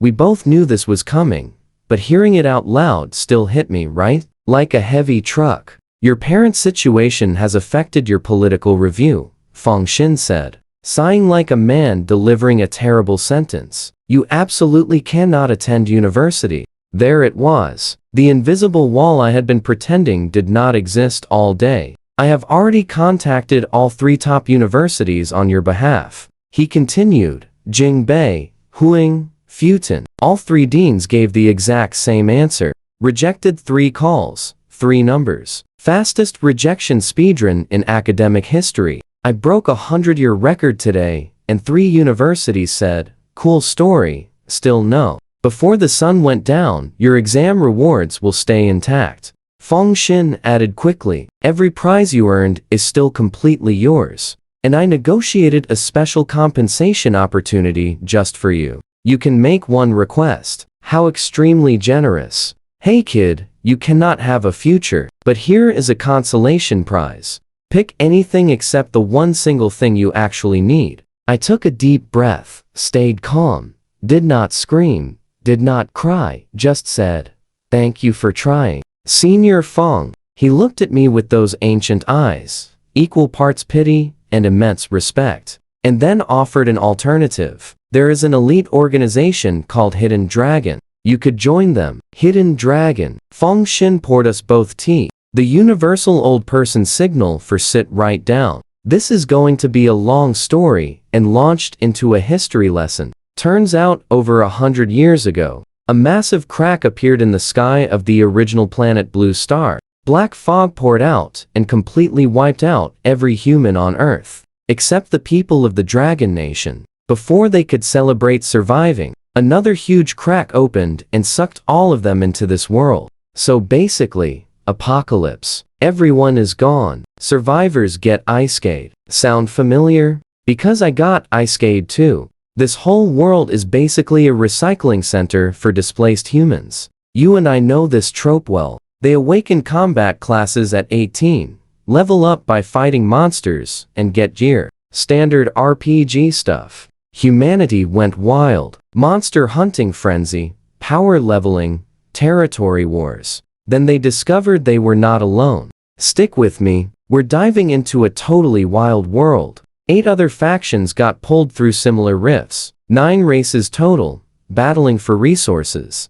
3 factions ruled: demons, dragons, and mechanicals. But dragons and the machines? They stayed completely neutral. The demons, though, they chose total chaos. Crushing weaker factions, they locked their sights on humanity. But humans never backed down. Teaming up with elves and dwarves, they forged the Dragon Nation government, raised massive armies, and bravely held the line. The 5 Supremes and 10 Kings became humanity's greatest, most legendary defenders. Eventually, the dragons flexed their incredible power, forcing the demons back temporarily. But the real danger never vanished. Minor border clashes and hidden internal traitors kept things super risky. When Feng Xin mentioned traitors, he gave me a sharp look, a subtle glance to see if I'd flinch. Testing me. I didn't even blink. Nice try, old man. He continued. One of the Supremes, the absolute legend Chu Lanfo, founded Hidden Dragon. It started out as a secret ops squad handling minor clashes and capturing sneaky traitors. Over time, it became a massive organization for talent development, intel gathering, and special missions. Basically, think CIA meets the Avengers, mixed with a ridiculously intense university program. Feng Xin wrapped up his speech and chugged his tea like he'd just run a vocal marathon. Watch closely. I sat thinking. Hidden Dragon. Pros. Infinite resources. Elite training. Power, purpose, and crazy items I could never find alone. True path to strength. But the cons? Zero freedom, absolute obedience, and I could easily vanish on missions. And most importantly, this was a government faction. The same system that unfairly took my parents. The exact same system that just blocked me from every single university because of my father's identity. They wouldn't let me be a normal student, but they'd gladly make me a soldier. Sorry, no classroom for you, but here is a sword. Go battle demons for the nation that completely ruined your life. The sheer audacity, the absolute breathtaking nerve. I thought about the original Yi Ming, the boy who was brutally defeated by Wu Hao's thugs while the whole city just watched and did absolutely nothing. The boy whose parents were convicted without a single question. The kid who starved in a shack collecting garbage. This system caused all that. And now, they wanted me to eagerly join their special club. I took a deep breath. My choice was completely crystal clear. I'm sorry, Senior Fong, I won't join. The words came out completely calm, respectful, final. Feng Shen just stared at me. The room went completely silent. The tea was getting cold. I might have just rejected the only lifeline anyone was actually willing to throw me. No university, no hidden dragon, and no safety net. But I'd much rather forge my own epic path through a world against me than serve a system that ruined my family and then bravely demanded my loyalty. Call me completely stubborn. Call me ungrateful. Call me the traitor's son. I don't care. I'll confidently find my own way. Pfft. You saw that, right? Feng Shen literally spit his tea, full sprinkler mode. A King Realm expert doing a spit take because of me. I'm totally adding that to my epic achievements list. Right under crushing 3 bosses in 1 afternoon. You're refusing? Yes, sir. I appreciate the offer, but I want to choose my own path. No organizations, no rules, no leash. He silently stared at me for a long time. I could easily tell he wanted to argue. A talent like me, wandering around alone in a world packed with demons and dangerous assassins. From his perspective, I was a diamond walking into oncoming traffic. But the man had class. He sighed, stood up, and placed a hand on my shoulder. The door to Hidden Dragon is always open for you, Yi Ming, whenever you're ready. Thank you, Senior Fong. Goodbye. I walked out of that room with my chin up and my stomach tied in knots. No university, no organization, zero safety net. Just me, fan, bow, and a huge attitude problem. Behind me, Fengshen sat quietly in his chair. I could practically feel him scheming through the wall. That old man wasn't going to just let me casually wander off and get eliminated. He had a secret plan. I didn't know what it was yet, but King Realm experts never give up that easily. Outside, Tanji was waiting for me, and right in his hands was the most totally beautiful thing I had ever seen in either of my lives. A deep blue bow, glowing with pure power. The air around it practically hummed. Thanks to Wu's crying wallet, Tanji grinned. 1 gold grade bow as agreed. I reached out and touched it. My fingers excitedly tingled. The power inside this awesome weapon was on a completely different level from anything I'd held before. I tried to pull the string. I couldn't move it an inch. Level insufficient. Cannot equip. Of course. It was level 100 gear, and I was level 33. 67 levels short of wielding the most incredible weapon I ever touched. Like being handed the keys to a Ferrari when you're 12. But those stats. Startled. Feather bow, gold grade. Level 100. Physical attack 8000. 10% crit chance. My silver moon gave 1200. This thing was nearly 7 times stronger. So where does this leave us? When I finally equip this masterpiece, my damage output enters pure cheat code territory. I seriously need to hit level 100 fast. Stick with me here. The Phantom Light Realm could boost me to level 99 in 2 hours. But without an area attack, the monster swarms were a huge problem. My only tactic, hitting a single target super hard against 100 enemies at once. I would be stuck there all day sniping them individually like the world's most overqualified pest. Controller. I seriously needed a wide attack. An archer group attack. Wait. Fengshen offered me one compensation request. What if I asked for a skill transfer from one of those 3 top universities? An archer group skill? That could seriously work. Tanji, honestly, thank you. Seriously, we are brothers. Stop thanking me. It feels weird. What is your plan? He asked, and his tone made it obvious he already knew my university drama. His dad probably filled him in on everything. Going to the wild for solo training. Solo? That is totally insane. Join the Commerce Association. I will give you better resources than any university. Super tempting. But no, Tanji, I really need actual combat experience, not just comfort. The wild will make me stronger. He looked at me for a long moment, then just nodded. He fully understood. If you find yourself in trouble, call me. I gave you that phone for a reason. You will absolutely be my first call. I promise. And my second call goes straight to your dad and his credit line. I almost said that, but kept quiet. We said goodbye. No big speeches, no crying. Just a simple fist bump between 2 guys who became real brothers in 48 hours. Watch this closely. I walked back to my glorious 10 square meter poverty palace, sat on my terrible bed, and checked my stats. Level 33, Attack 225, Spirit 3400, 31,000 gold. Days ago, only 50. 0 skills, 0 friends, and just a cracked wall. Safe. Now, I held 31,000 gold. A silver bow.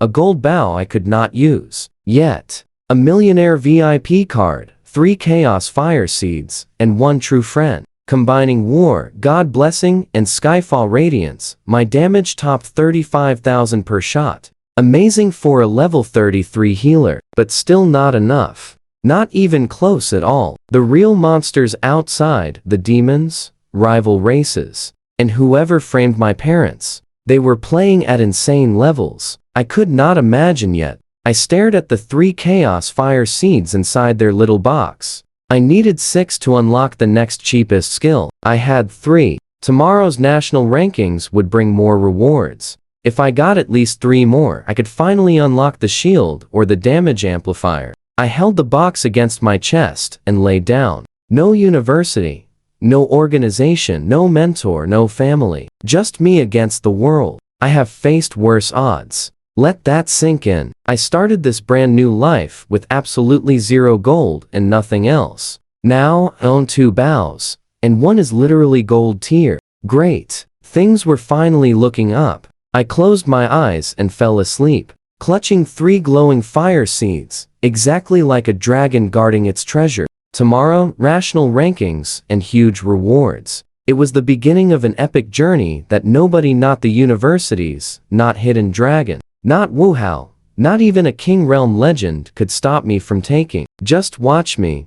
I abruptly woke up choking. Not a metaphor. Actual smoke filled my lungs. My shack was on fire. I launched from bed like a rocket, grabbed my backpack and those chaos fire seeds because priorities, and smashed right through the door. Outside, 3 guys stood before my blazing home, holding oil cans and torches exactly like goofy cartoon villains. They literally brought arson supplies. Talk about planning ahead. Hey, boss, this kid is actually still alive. The fire failed. Shut up, finish him, and take the chaos fire seeds. This was definitely Wuhao's work. It had to be. Who else would actually send goons to eliminate a teenager in his sleep and steal his exam prizes? Really classy move. Truly dignified behavior from Cloud City's genius. One problem. All my arrows were inside, currently burning into literal ashes. I held a bow, but had 0 things to shoot with it. Plan B then. Fan time. I fully equipped the Scorpion Shadow Fan and the Scorpion Ring, then quietly buffed myself using War God Blessing. Magic attack instantly broke 1600. Not my main weapon, but these fools were about to learn my backup plan. Hits like a massive truck. Is the little healer going to fan us? It is pretty hot tonight. Careful, he is level 30 something. So what? 3 level, 25 attackers versus 1 healer. This is free money. They pulled out their weapons, sword, hammer, and daggers. Very intimidating. Very cute. Sword guy used charge, slamming into me before I could react, stunning me for 1 second. Minus 250 damage. All 3 of them completely froze. 250. Their ultimate move on a squishy healer barely even scratched me. His defense is this high? What kind of healer is this guy? The stun wore off. My turn now. Fan strike. A wind blade violently erupted from my fan, slicing right across the sword guy's chest. Minus 1300. He flew completely backward, clutching a massive injury that completely wrecked his armor. His face showed pure, absolute terror. Wait, 1 hit almost finished him? No time to process. Second fan strike. Minus 1300. Out cold. Trust me, you never underestimate this healer. 2 down. You and I are jumping right into the chaos. Hammer guy went berserk, while dagger guy vanished. Bam! A blade materialized right in my back. Minus 990 HP. Critical backstab. Okay, that seriously stung. The assassin reappeared, looking super smug. But my fan was already hitting hammer guy. Minus 1280. Half his health vanished instantly. He chugged a potion in pure panic. Tiny recovery. Pathetic. I checked my own HP. Down a third. These guys threw everything they had, and I was just mildly inconvenienced. Literally like swatting annoying mosquitoes at a picnic. Keep attacking. He's almost finished. The hammer guy screamed. Both their skills were totally on cooldown. Stuck using basic attacks. Pure tickle damage. Meanwhile, my fan strike? 1.5 seconds. I could spam it forever. Bam. Minus 1280. Barely standing. Shaking, sweating, staring at his health bar like it owed him money. 1 more hit meant game over. He gritted his teeth, hoping for a miracle. Then I did the unthinkable. I aimed the fan right at myself. Spirit restoration. Full HP. Instantly. Both guys stared at me like I just completely shattered the laws of physics itself. Now, pay close attention here. I'm a healer. 2 whole minutes of their hard work, erased with 1 single wave of my fan. Everything they tried, the fire, the ambush, the cheap backstab, was completely meaningless.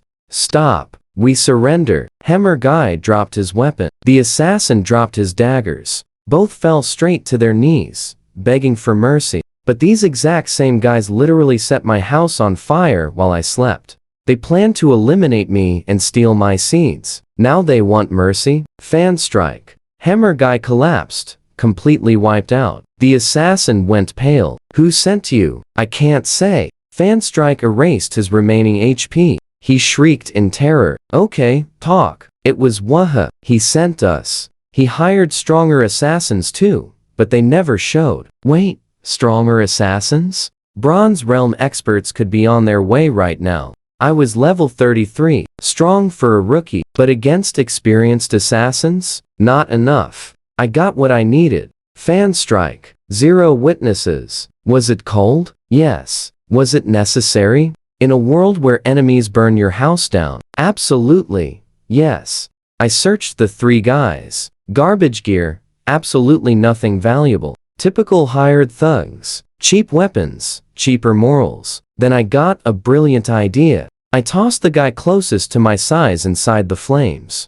When the fire faded, people would find the remains and assume it was me. Ying, the Jinx, the traitor's son, perished in his sleep. You get it, right? Case closed. Target gone. The other 2 guys, I dragged them to the abandoned slum sewer. It was absolutely crawling with magic rats that eat literally anything. By morning, there'd be nothing left. Standing at the slum's edge, I looked back at my blazing shack one final time. That tiny, miserable 10 square meter dump, my home for 3 years. The place where the original Ying faded alone, and I woke up with 0. It was totally gone. I turned and walked straight into the dark. But what I completely didn't know was that after leaving, an old man in a torn t-shirt, baggy shorts, and flip-flops literally descended from the sky like the world's most underdressed angel. He watched me vanish, grinning and muttering in some weird dialect. This kid's got serious moves. I like him.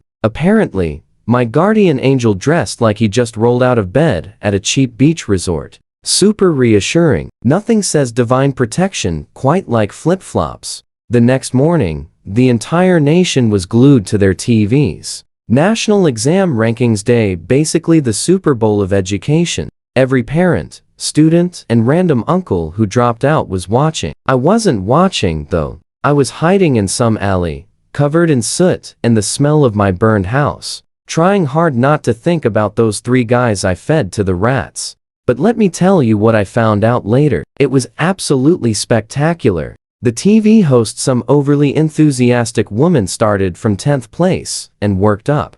10th place. A 3-star mage from Shuan City, 3,500 points. Hui University, 3 chaos fire seeds, 1 top-tier skill inheritance. Wu Hao lounging in bed with Lu Ruyu at his fancy penthouse, heard this and nearly choked. They had 1,300 points. 10th place had 3,500. Not even top 10. This is the Jinx's fault. Waha screamed. If he hadn't cleared all the bosses, I totally would have. Buddy, you couldn't even defeat 1 elite. But sure, blame me for your absolute mediocrity. Yeah, that's how it works. Don't worry, babe, he told Luyu. I sent people to finish him off. He's probably gone by now. What do we learn here? Surprise. I'm breathing. Your goons are rat food. And it's a terrible day to be Wu Hao. Rankings kept climbing. 4th place, a 5-star Holy Flame Dragon Spear user with 8,888 points.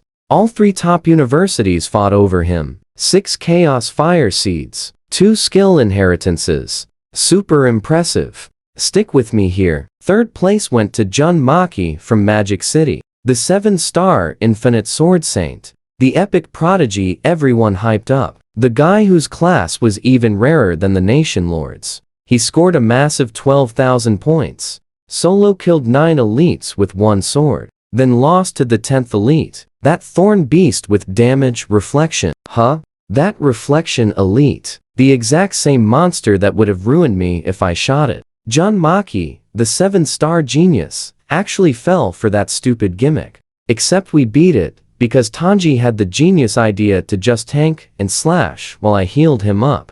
Sometimes a 1-star swordsman and a useless healer are way smarter than a prodigy with a legendary sword. Take notes. 7 stars. Then came 2nd place, and the TV host's brain practically short-circuited on air. Second place, Tanji from Cloud City. His class? A 1-star swordsman. Dead silence echoed across the entire nation. Wait, let me verify this. Yes, totally confirmed. 1-star swordsman scored over 20,000 points. This breaks the 100-year record. The host accidentally blurted out, "Holy crap," on live TV. Professional broadcasting at its finest. Accepted by Jingbei University. 12 Chaos Fire Seeds, 3 top-tier skill inheritances, and 12 more Fire Seeds. Tanji totally hit the jackpot, getting straight into the absolute best university in the country. The 1-star, trash-tier swordsman that everyone completely pitied was now the second-ranked student in the entire nation. I'd practically hear his dad in the audience loudly shouting, "Best investment ever." Watch closely now. A 1-star swordsman actually crushed a 7-star sword saint. The entire country completely lost it. Impossible. Was the ranking system completely broken? Then the host dropped the absolute hammer. First place. Also from Cloud City, U9-star support class, Divine Grace, Spirit Lord. Over 20,000 points. Also shattering the 100-year record. The audience totally held its breath. His university admission? Big pause. None. Longer pause. His rewards are even longer pause, also none. The host just stared at her teleprompter, stared at the camera,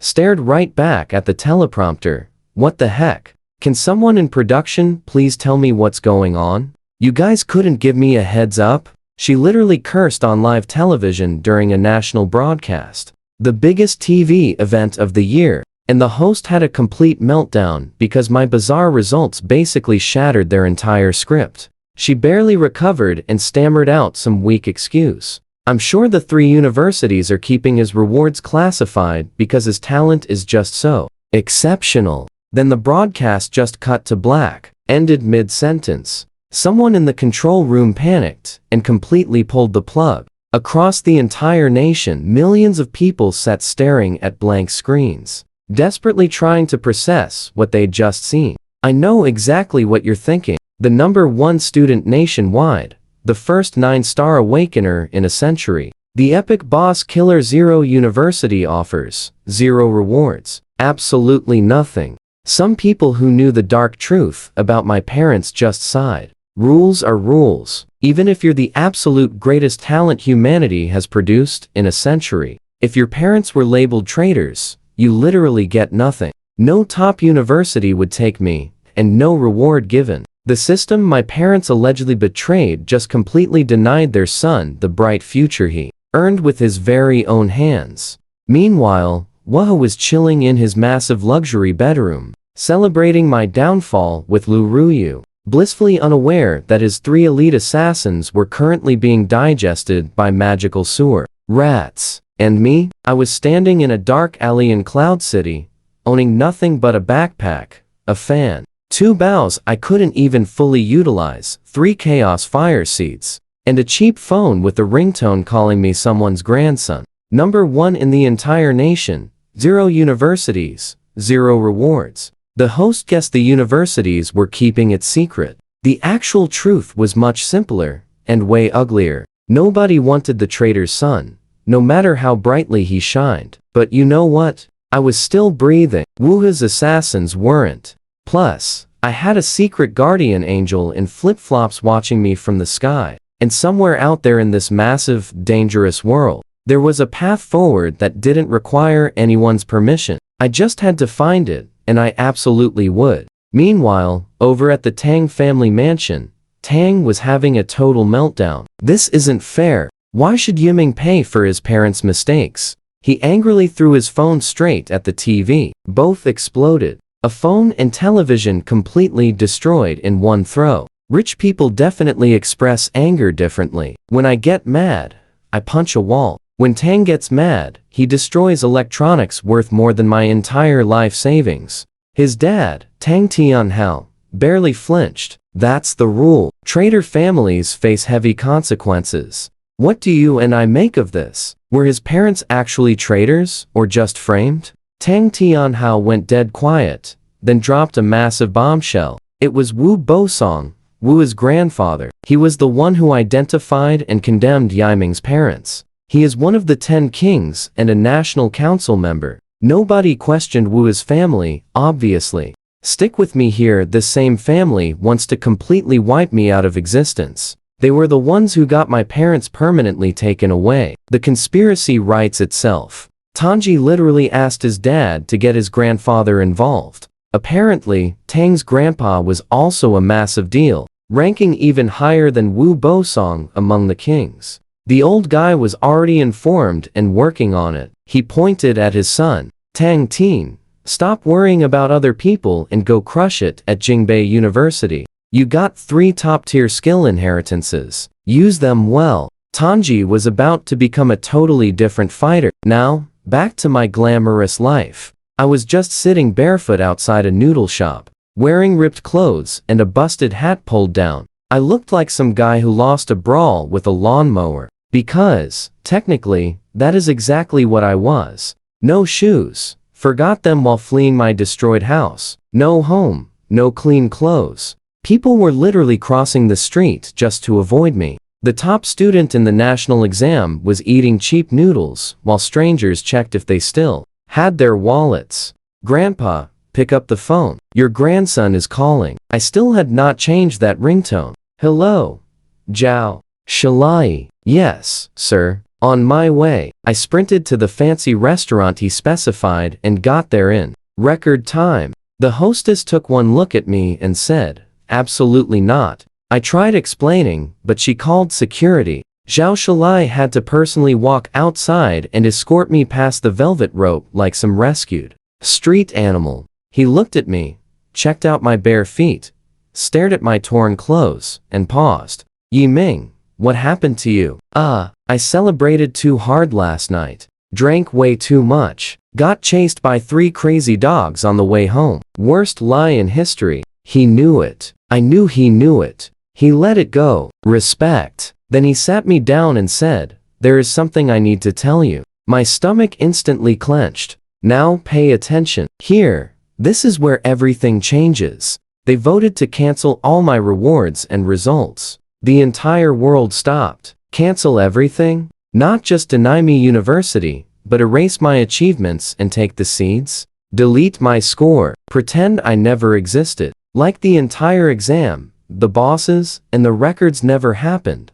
Just because of my parents. I could not breathe. My fists were shaking. Something inside my chest was cracking. And it was not a healing spell. Thank you for telling me. Goodbye. I stood up to leave. Completely done with this country, rules, and people. Wait, I am not finished. Zhao Shili grabbed my arm. After the vote, Fong Shan and someone named Tang Shirwan, that is Tanji's grandfather, fought hard for you. And Jing University's Dean Long Sha, a Supreme Realm expert, personally insisted they negotiate a solid compromise. You keep your exam results and get 3 Chaos Fire Seeds.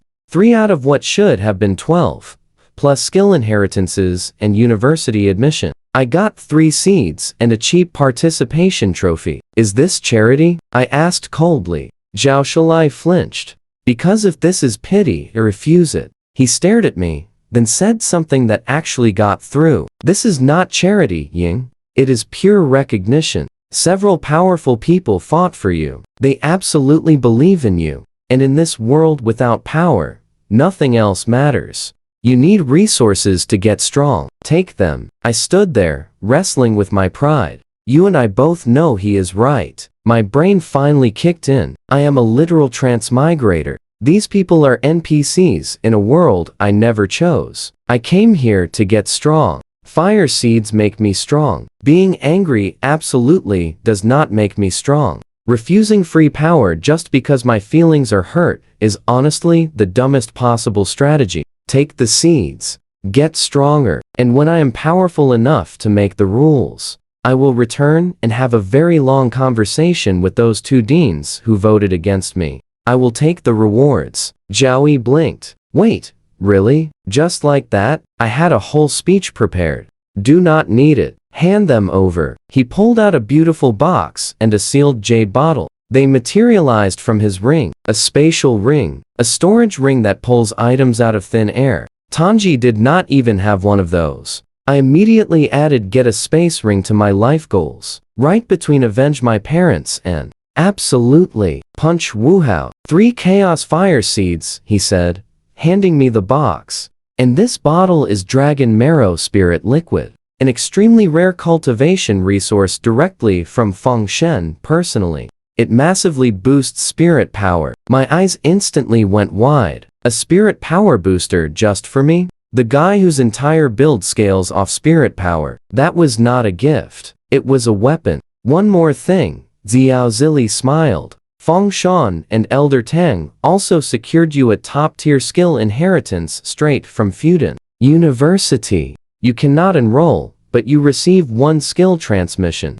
Trust me, this top 3 university skill inheritance is exactly what you and I wanted. An Archer Voiley skill to survive the Phantom Light realm. Stick with me. Here, free fire seeds, spirit power boosting dragon juice, plus a skill. Not the 12 seeds and 3 inheritances I truly deserved. Not even close, but totally fine. Enough to keep climbing and keep fighting. Enough to make every single person who voted against me seriously regret it. Thanks, teacher. I won't waste this. Zhao grinned and patted my shoulder.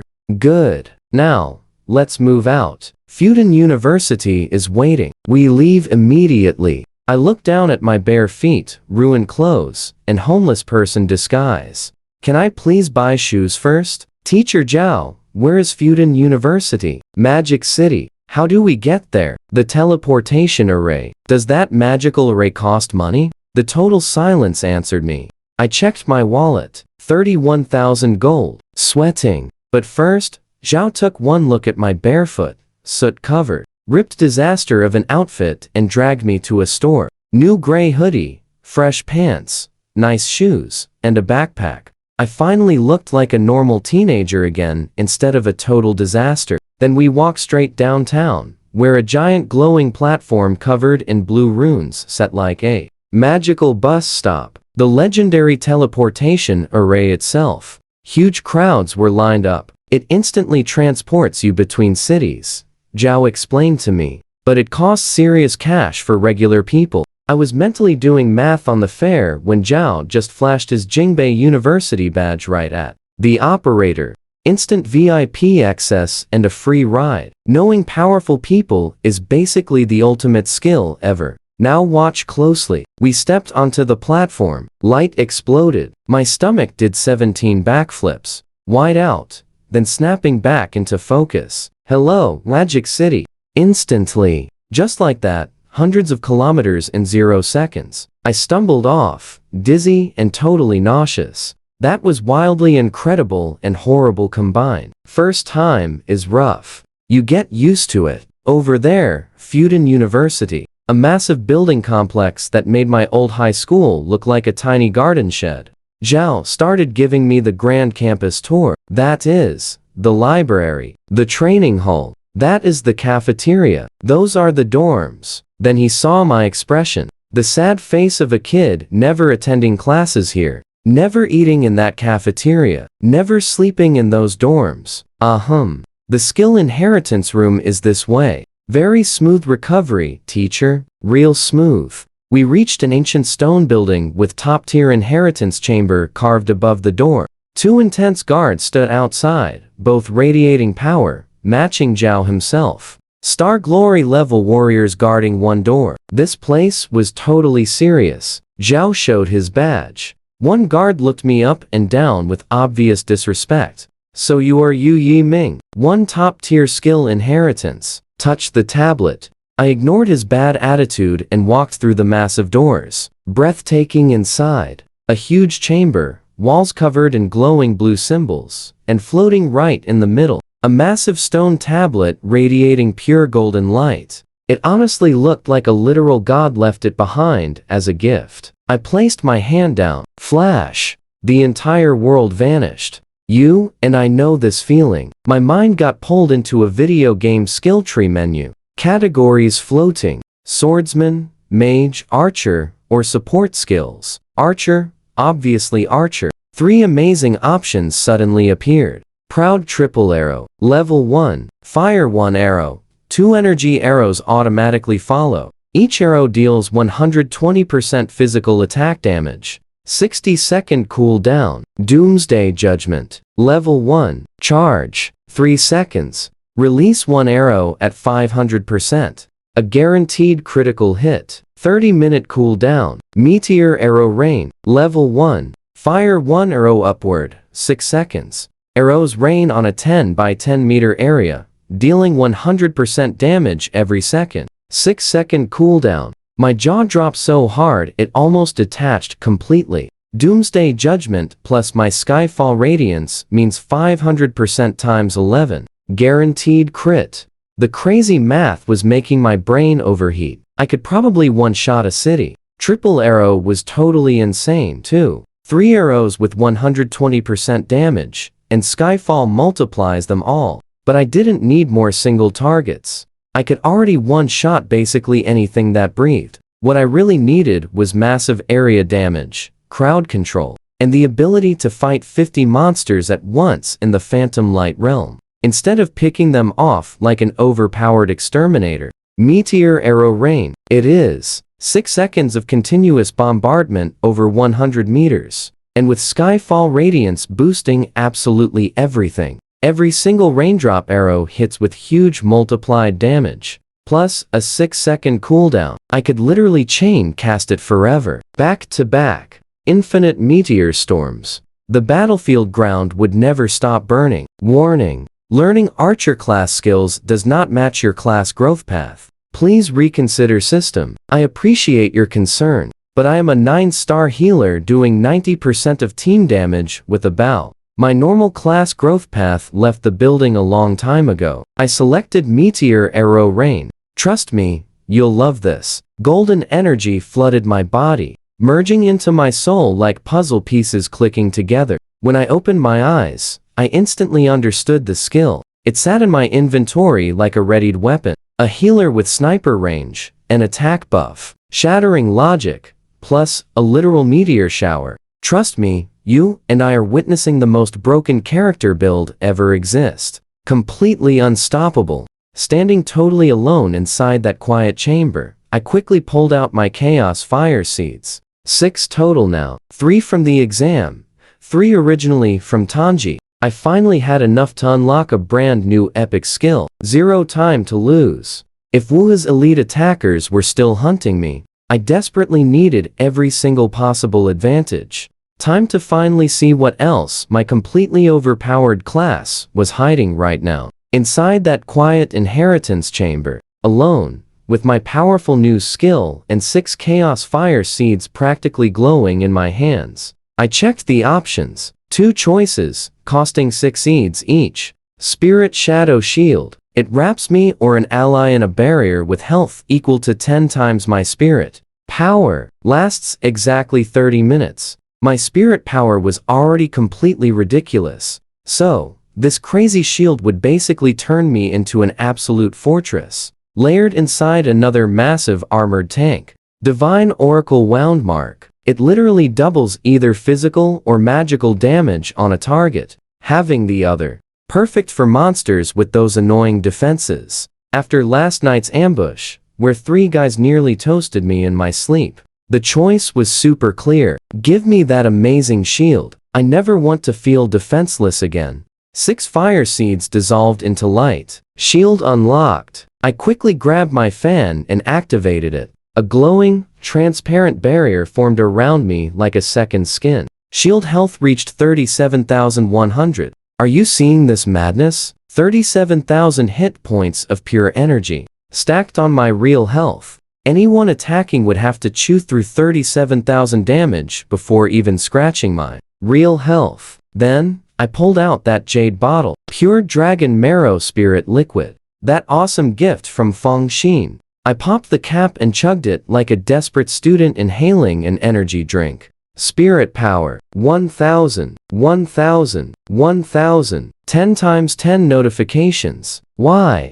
Because my broken class literally has 10 times spirit power growth. The liquid giving normal people 1,000 extra spirit power just handed me a massive 10,000 extra spirit power. Total spirit power reached 13,700. I recast the shield to verify. Shield health jumped to 137,000. My barrier literally outclassed most boss monsters. I'm literally a walking fortress now, I whispered, grinning like a wild maniac. I walked right out of the chamber, looking like an entirely new person. Zhao Shalai took one single glance at me and blurted, "You definitely changed. Ready to head out, teacher?" "Oh, yes, right." Walking out, he curiously asked, what epic skill I just inherited. "A powerful support skill." I lied completely smoothly. He didn't push any further. Smart man. At the university gates, he handed me a special card. 100,000 gold coins. A personal gift. I genuinely tried refusing, but he insisted, calling it a loan. I took it, because right now refusing free, valuable resources was a luxury I simply couldn't afford. My pride took a huge hit, but honestly, you and I both know we wouldn't refuse 131,000 gold coins for free. My bank account basically looked like a rocket launch. "Where to next?" he asked. "The Phantom Light Realm. Time to hit level 99 in the capital. I will take you." We teleported again, and it felt slightly less sickening. We finally arrived in the sprawling capital and my jaw instantly dropped. Massive skyscrapers, bright neon lights, and flying vehicles. Technology and pure magic fused perfectly together. I bowed deeply to Zhao. "Thank you so much for everything, teacher." He smiled warmly. "Always remember, reaching level 100 is just the absolute starting line here. And please, try not to resent this country." I paused mid-step, didn't turn around, didn't answer, and just kept walking. Don't resent the country? Easy for him to say. This place took my parents, denied my education, totally erased my massive achievements, and someone here literally sent attackers to end me. But sure, absolutely no hard feelings. I walked about 3 blocks before suddenly realizing something devastating. I completely forgot to ask where the Phantom Light Realm actually was located. Now, I was standing right in the middle of the absolute biggest city ever, with 0 directions, looking around like a totally lost tourist. Very heroic, absolute protagonist energy. Then some yellow-haired punk on a fast motorcycle rolled right up. "Hey, kid, need a ride? How much to the Phantom Light Realm?" 1,000 gold. 1,000 just for a ride? Are you robbing me? He jumped off his bike, pulled out a dagger, and grinned. Funny you should say that, because yeah, I'm totally robbing you. A level 50 street thug trying to mug a level 33 healer in broad daylight. Exactly 5 minutes later, I was sitting super comfortably on his motorcycle, while he drove with a massive black eye, swollen nose, and a freshly adjusted attitude. "Faster, I'm in a hurry." "Yes, sir. Right away, sir," he whimpered, driving as fast as his completely bruised dignity would physically allow. When he attacked, he saw 2 huge health bars. And that's exactly where we leave this wild adventure. Let us dive right in. 137,000 points. He took one look at that massive number and immediately reconsidered his life choices. After a few solid punches for good measure, we negotiated new terms. He pays me 1,000 gold, plus a free ride to the Phantom Light Realm. The mugger became the victim. The robber became the taxi driver. The predator became the chauffeur. I leaned back on the motorcycle, feeling the wind. 1,000 gold richer than 5 minutes ago. Heading toward the epic grinding session to boost me from level 33 to 99. This city is going to be incredibly fun. Yellow hair dropped me off at the Phantom Light Realm entrance in under 5 minutes. Amazing what happens when your taxi driver is also your recent thwarted attacker. He actually thanked me, bowed, and sped away like a man fleeing a crime scene. Which makes sense, since he was his very own crime scene where he completely failed. The entrance stood in the capital's central plaza. Gorgeous fountains, flying vehicles overhead, massive crowds, and a row of teleportation portals looking exactly identical with 0 labels anywhere. So, I did what any completely rational person would do. Walked into a random one. Teleport to elf territory cost 100,000 gold. I jumped out fast. Tried dragon territory. 200,000 gold. Nope. Neutral zone.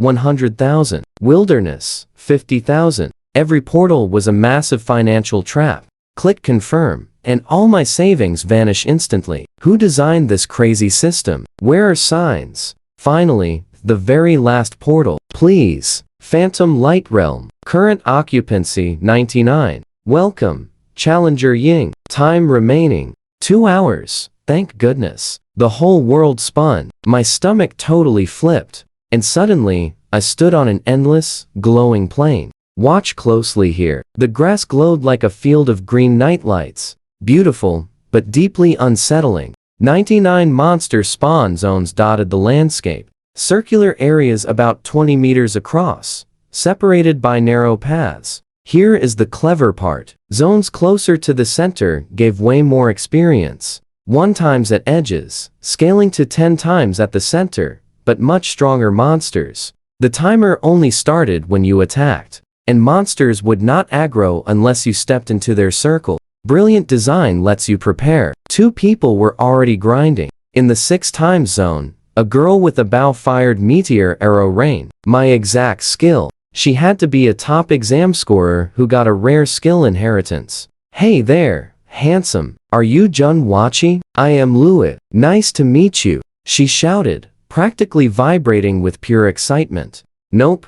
Wrong person. I am Ying. Her face changed instantly. In the 7 times zone, a spear guy named Lini Chong, the 4th ranked examinee, heard my name and loudly sneered. Ying, the traitor's son. You and I saw that coming, right? 2 seconds from handsome stranger to criminal offspring. New record. You are a support class heading for the 10 times zone. Do not blame me for not warning you. People get completely crushed in there. Li Chong. Leave him alone. It is his choice, Louis said, though her eyes clearly screamed. This absolute idiot is going to get himself ruined. I just shrugged and walked past both of them. Their contempt bounced off me like arrows off my shield. Spirit Shadow Shield active. HP 137,000. Blessing activated. Attack power 6,500. I checked the 10 times. Monsters. Phantom Slime level 33. HP 30,000. Defense 3,000. Magic attack 3,000. Skills are spray, bounce,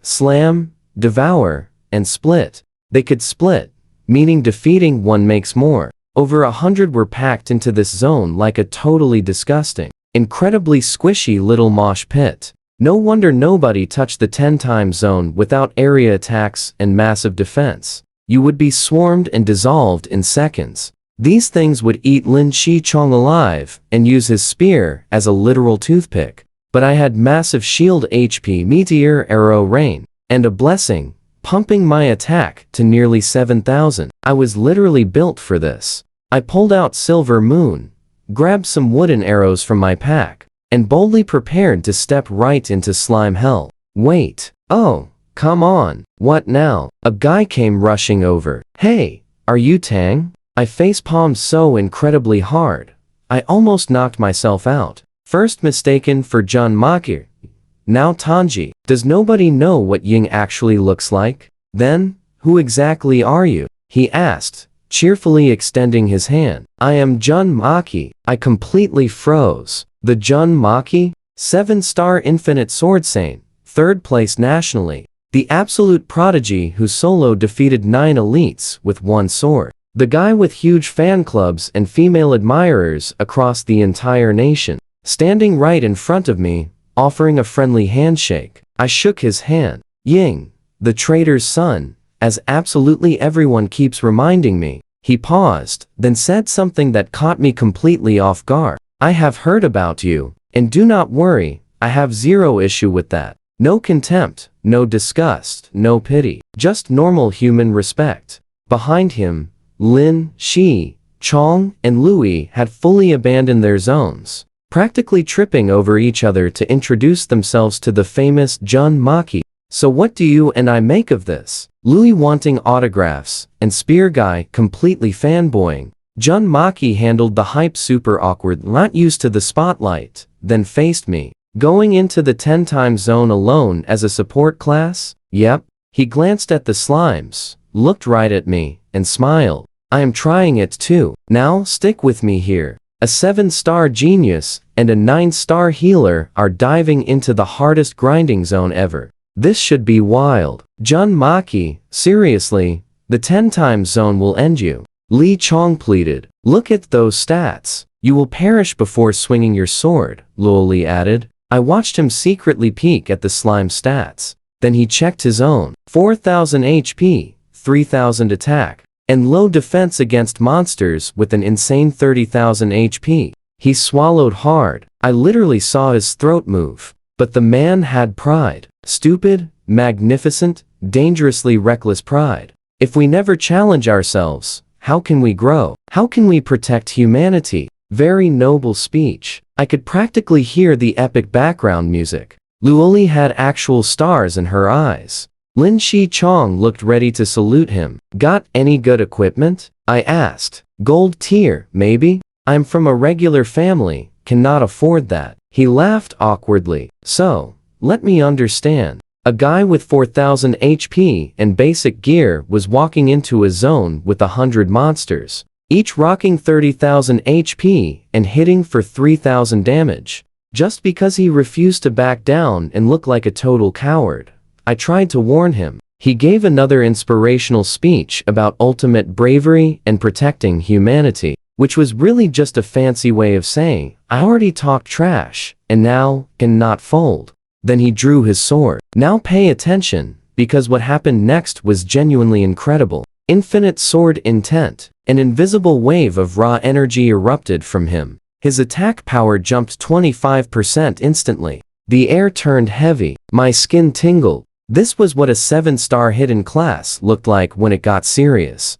Shadow, chained, slash. He became an absolute blur. 1 second he was standing next to us. The next, he was at the 10 times zone edge. His sword buried in a slime. Minus 5,000. Sword, blade, storm. He started spinning. His sword became a wild steel tornado, slashing everything. Minus 3,000, 3,000, 3,000. Slimes were absolutely shredded. He had already unlocked all his skills. 9 chaos fire seeds worth of pure abilities, all firing instantly. Incredible. Lini Chong gasped. So this is a 7-star class. Luoli was practically drooling. I had to agree. Jun Maki had legitimately beautiful swordsmanship, completely fluid and precise. Every single swing hit exactly where needed. The guy was an artist painting with slime. But I noticed something the fan club missed. You saw it too, right?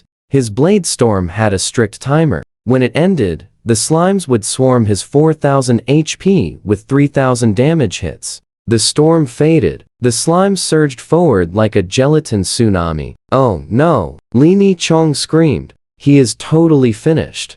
Luoli shrieked in panic. I was already reaching for my fan. Jun Maki honestly had one last desperate trick. Infinite sword domain. A crimson-red sword aura spun around him like a protective hurricane, dealing heavy damage while healing him simultaneously. Minus 2,110 to slimes, gaining 1,200. But the math was cruel, taking more hits than he healed.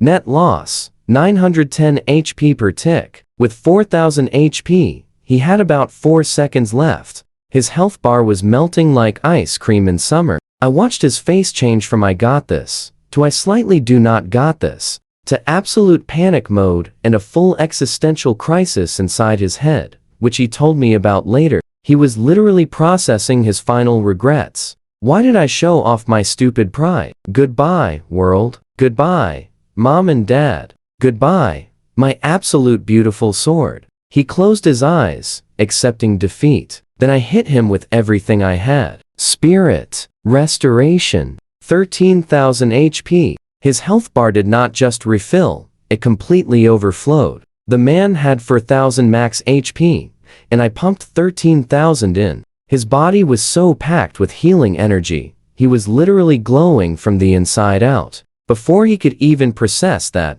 I followed up. Spirit, shadow shield, a protective barrier wrapped right around him. Slime smashed against it like waves hitting a cliff. Damage numbers kept popping up on the shield. 0 damage to Jun Maki. Stop standing there and get out, I yelled. Huh? Oh, his brain completely rebooted. He used a refresh dash skill and burst through that slime circle like a guy escaping a very, very disgusting prison. He stood right next to me, panting, completely covered in slime residue, surviving only because a useless healer casually dropped the absolute biggest heal and strongest shield anyone had ever seen. Ying, thank you so much. His voice totally cracked. The 7-star Infinite Sword Saint, ranked 3rd in the nation, almost cried right there because a simple support class just saved his life.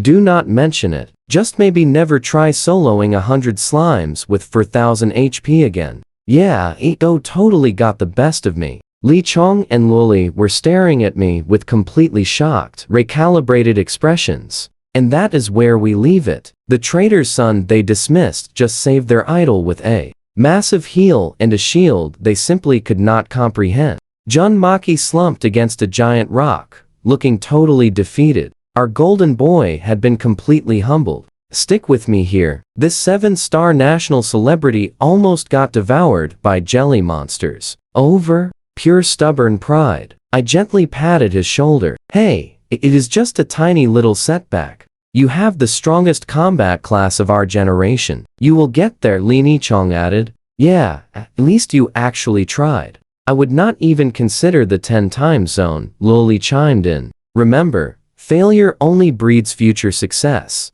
You have way more potential than the nation, Lord. Jun Maki slowly brightened. Standing up, he dusted himself off, declaring with fresh determination, you are completely right. I am not giving up. I will challenge the 9 times zone instead. Everyone just froze. 9 times. He almost got wiped out in the 10 times zone. And his grand solution was trying the 9 times zone. You and I both know the guy learned absolutely nothing. His bravery to logic ratio was completely busted. But I honestly respected it. Now, everyone could stop almost getting defeated so I can finally start my own grinding session. That would be incredibly great. My 2-hour timer was not pausing for dramatic rescue scenes. Hey, Jun Maki, wait up. He spun around, completely confused. Let us party up for the 10 times zone. I am a healer after all. I playfully waved my fan at him with a grin. Look, I had honestly been thinking, this dude never treated me like pure garbage upon hearing my name. In a cruel world where Traitor's Son was literally my official title, basic human decency easily earned my total loyalty. Plus, the guy was genuinely super strong. Let us be real here. Even splitting experience. 50. My insane damage hits 99 faster than his 2-hour solo grind. Leftover time just goes to waste. Wait, really? With your support, the 10 times zone is incredibly easy. Jun Maki's gloom vanished instantly. Those mood swings hit faster than his sword combos. Snatching his weapon, he charged straight toward the zone. Wait, he just stopped again.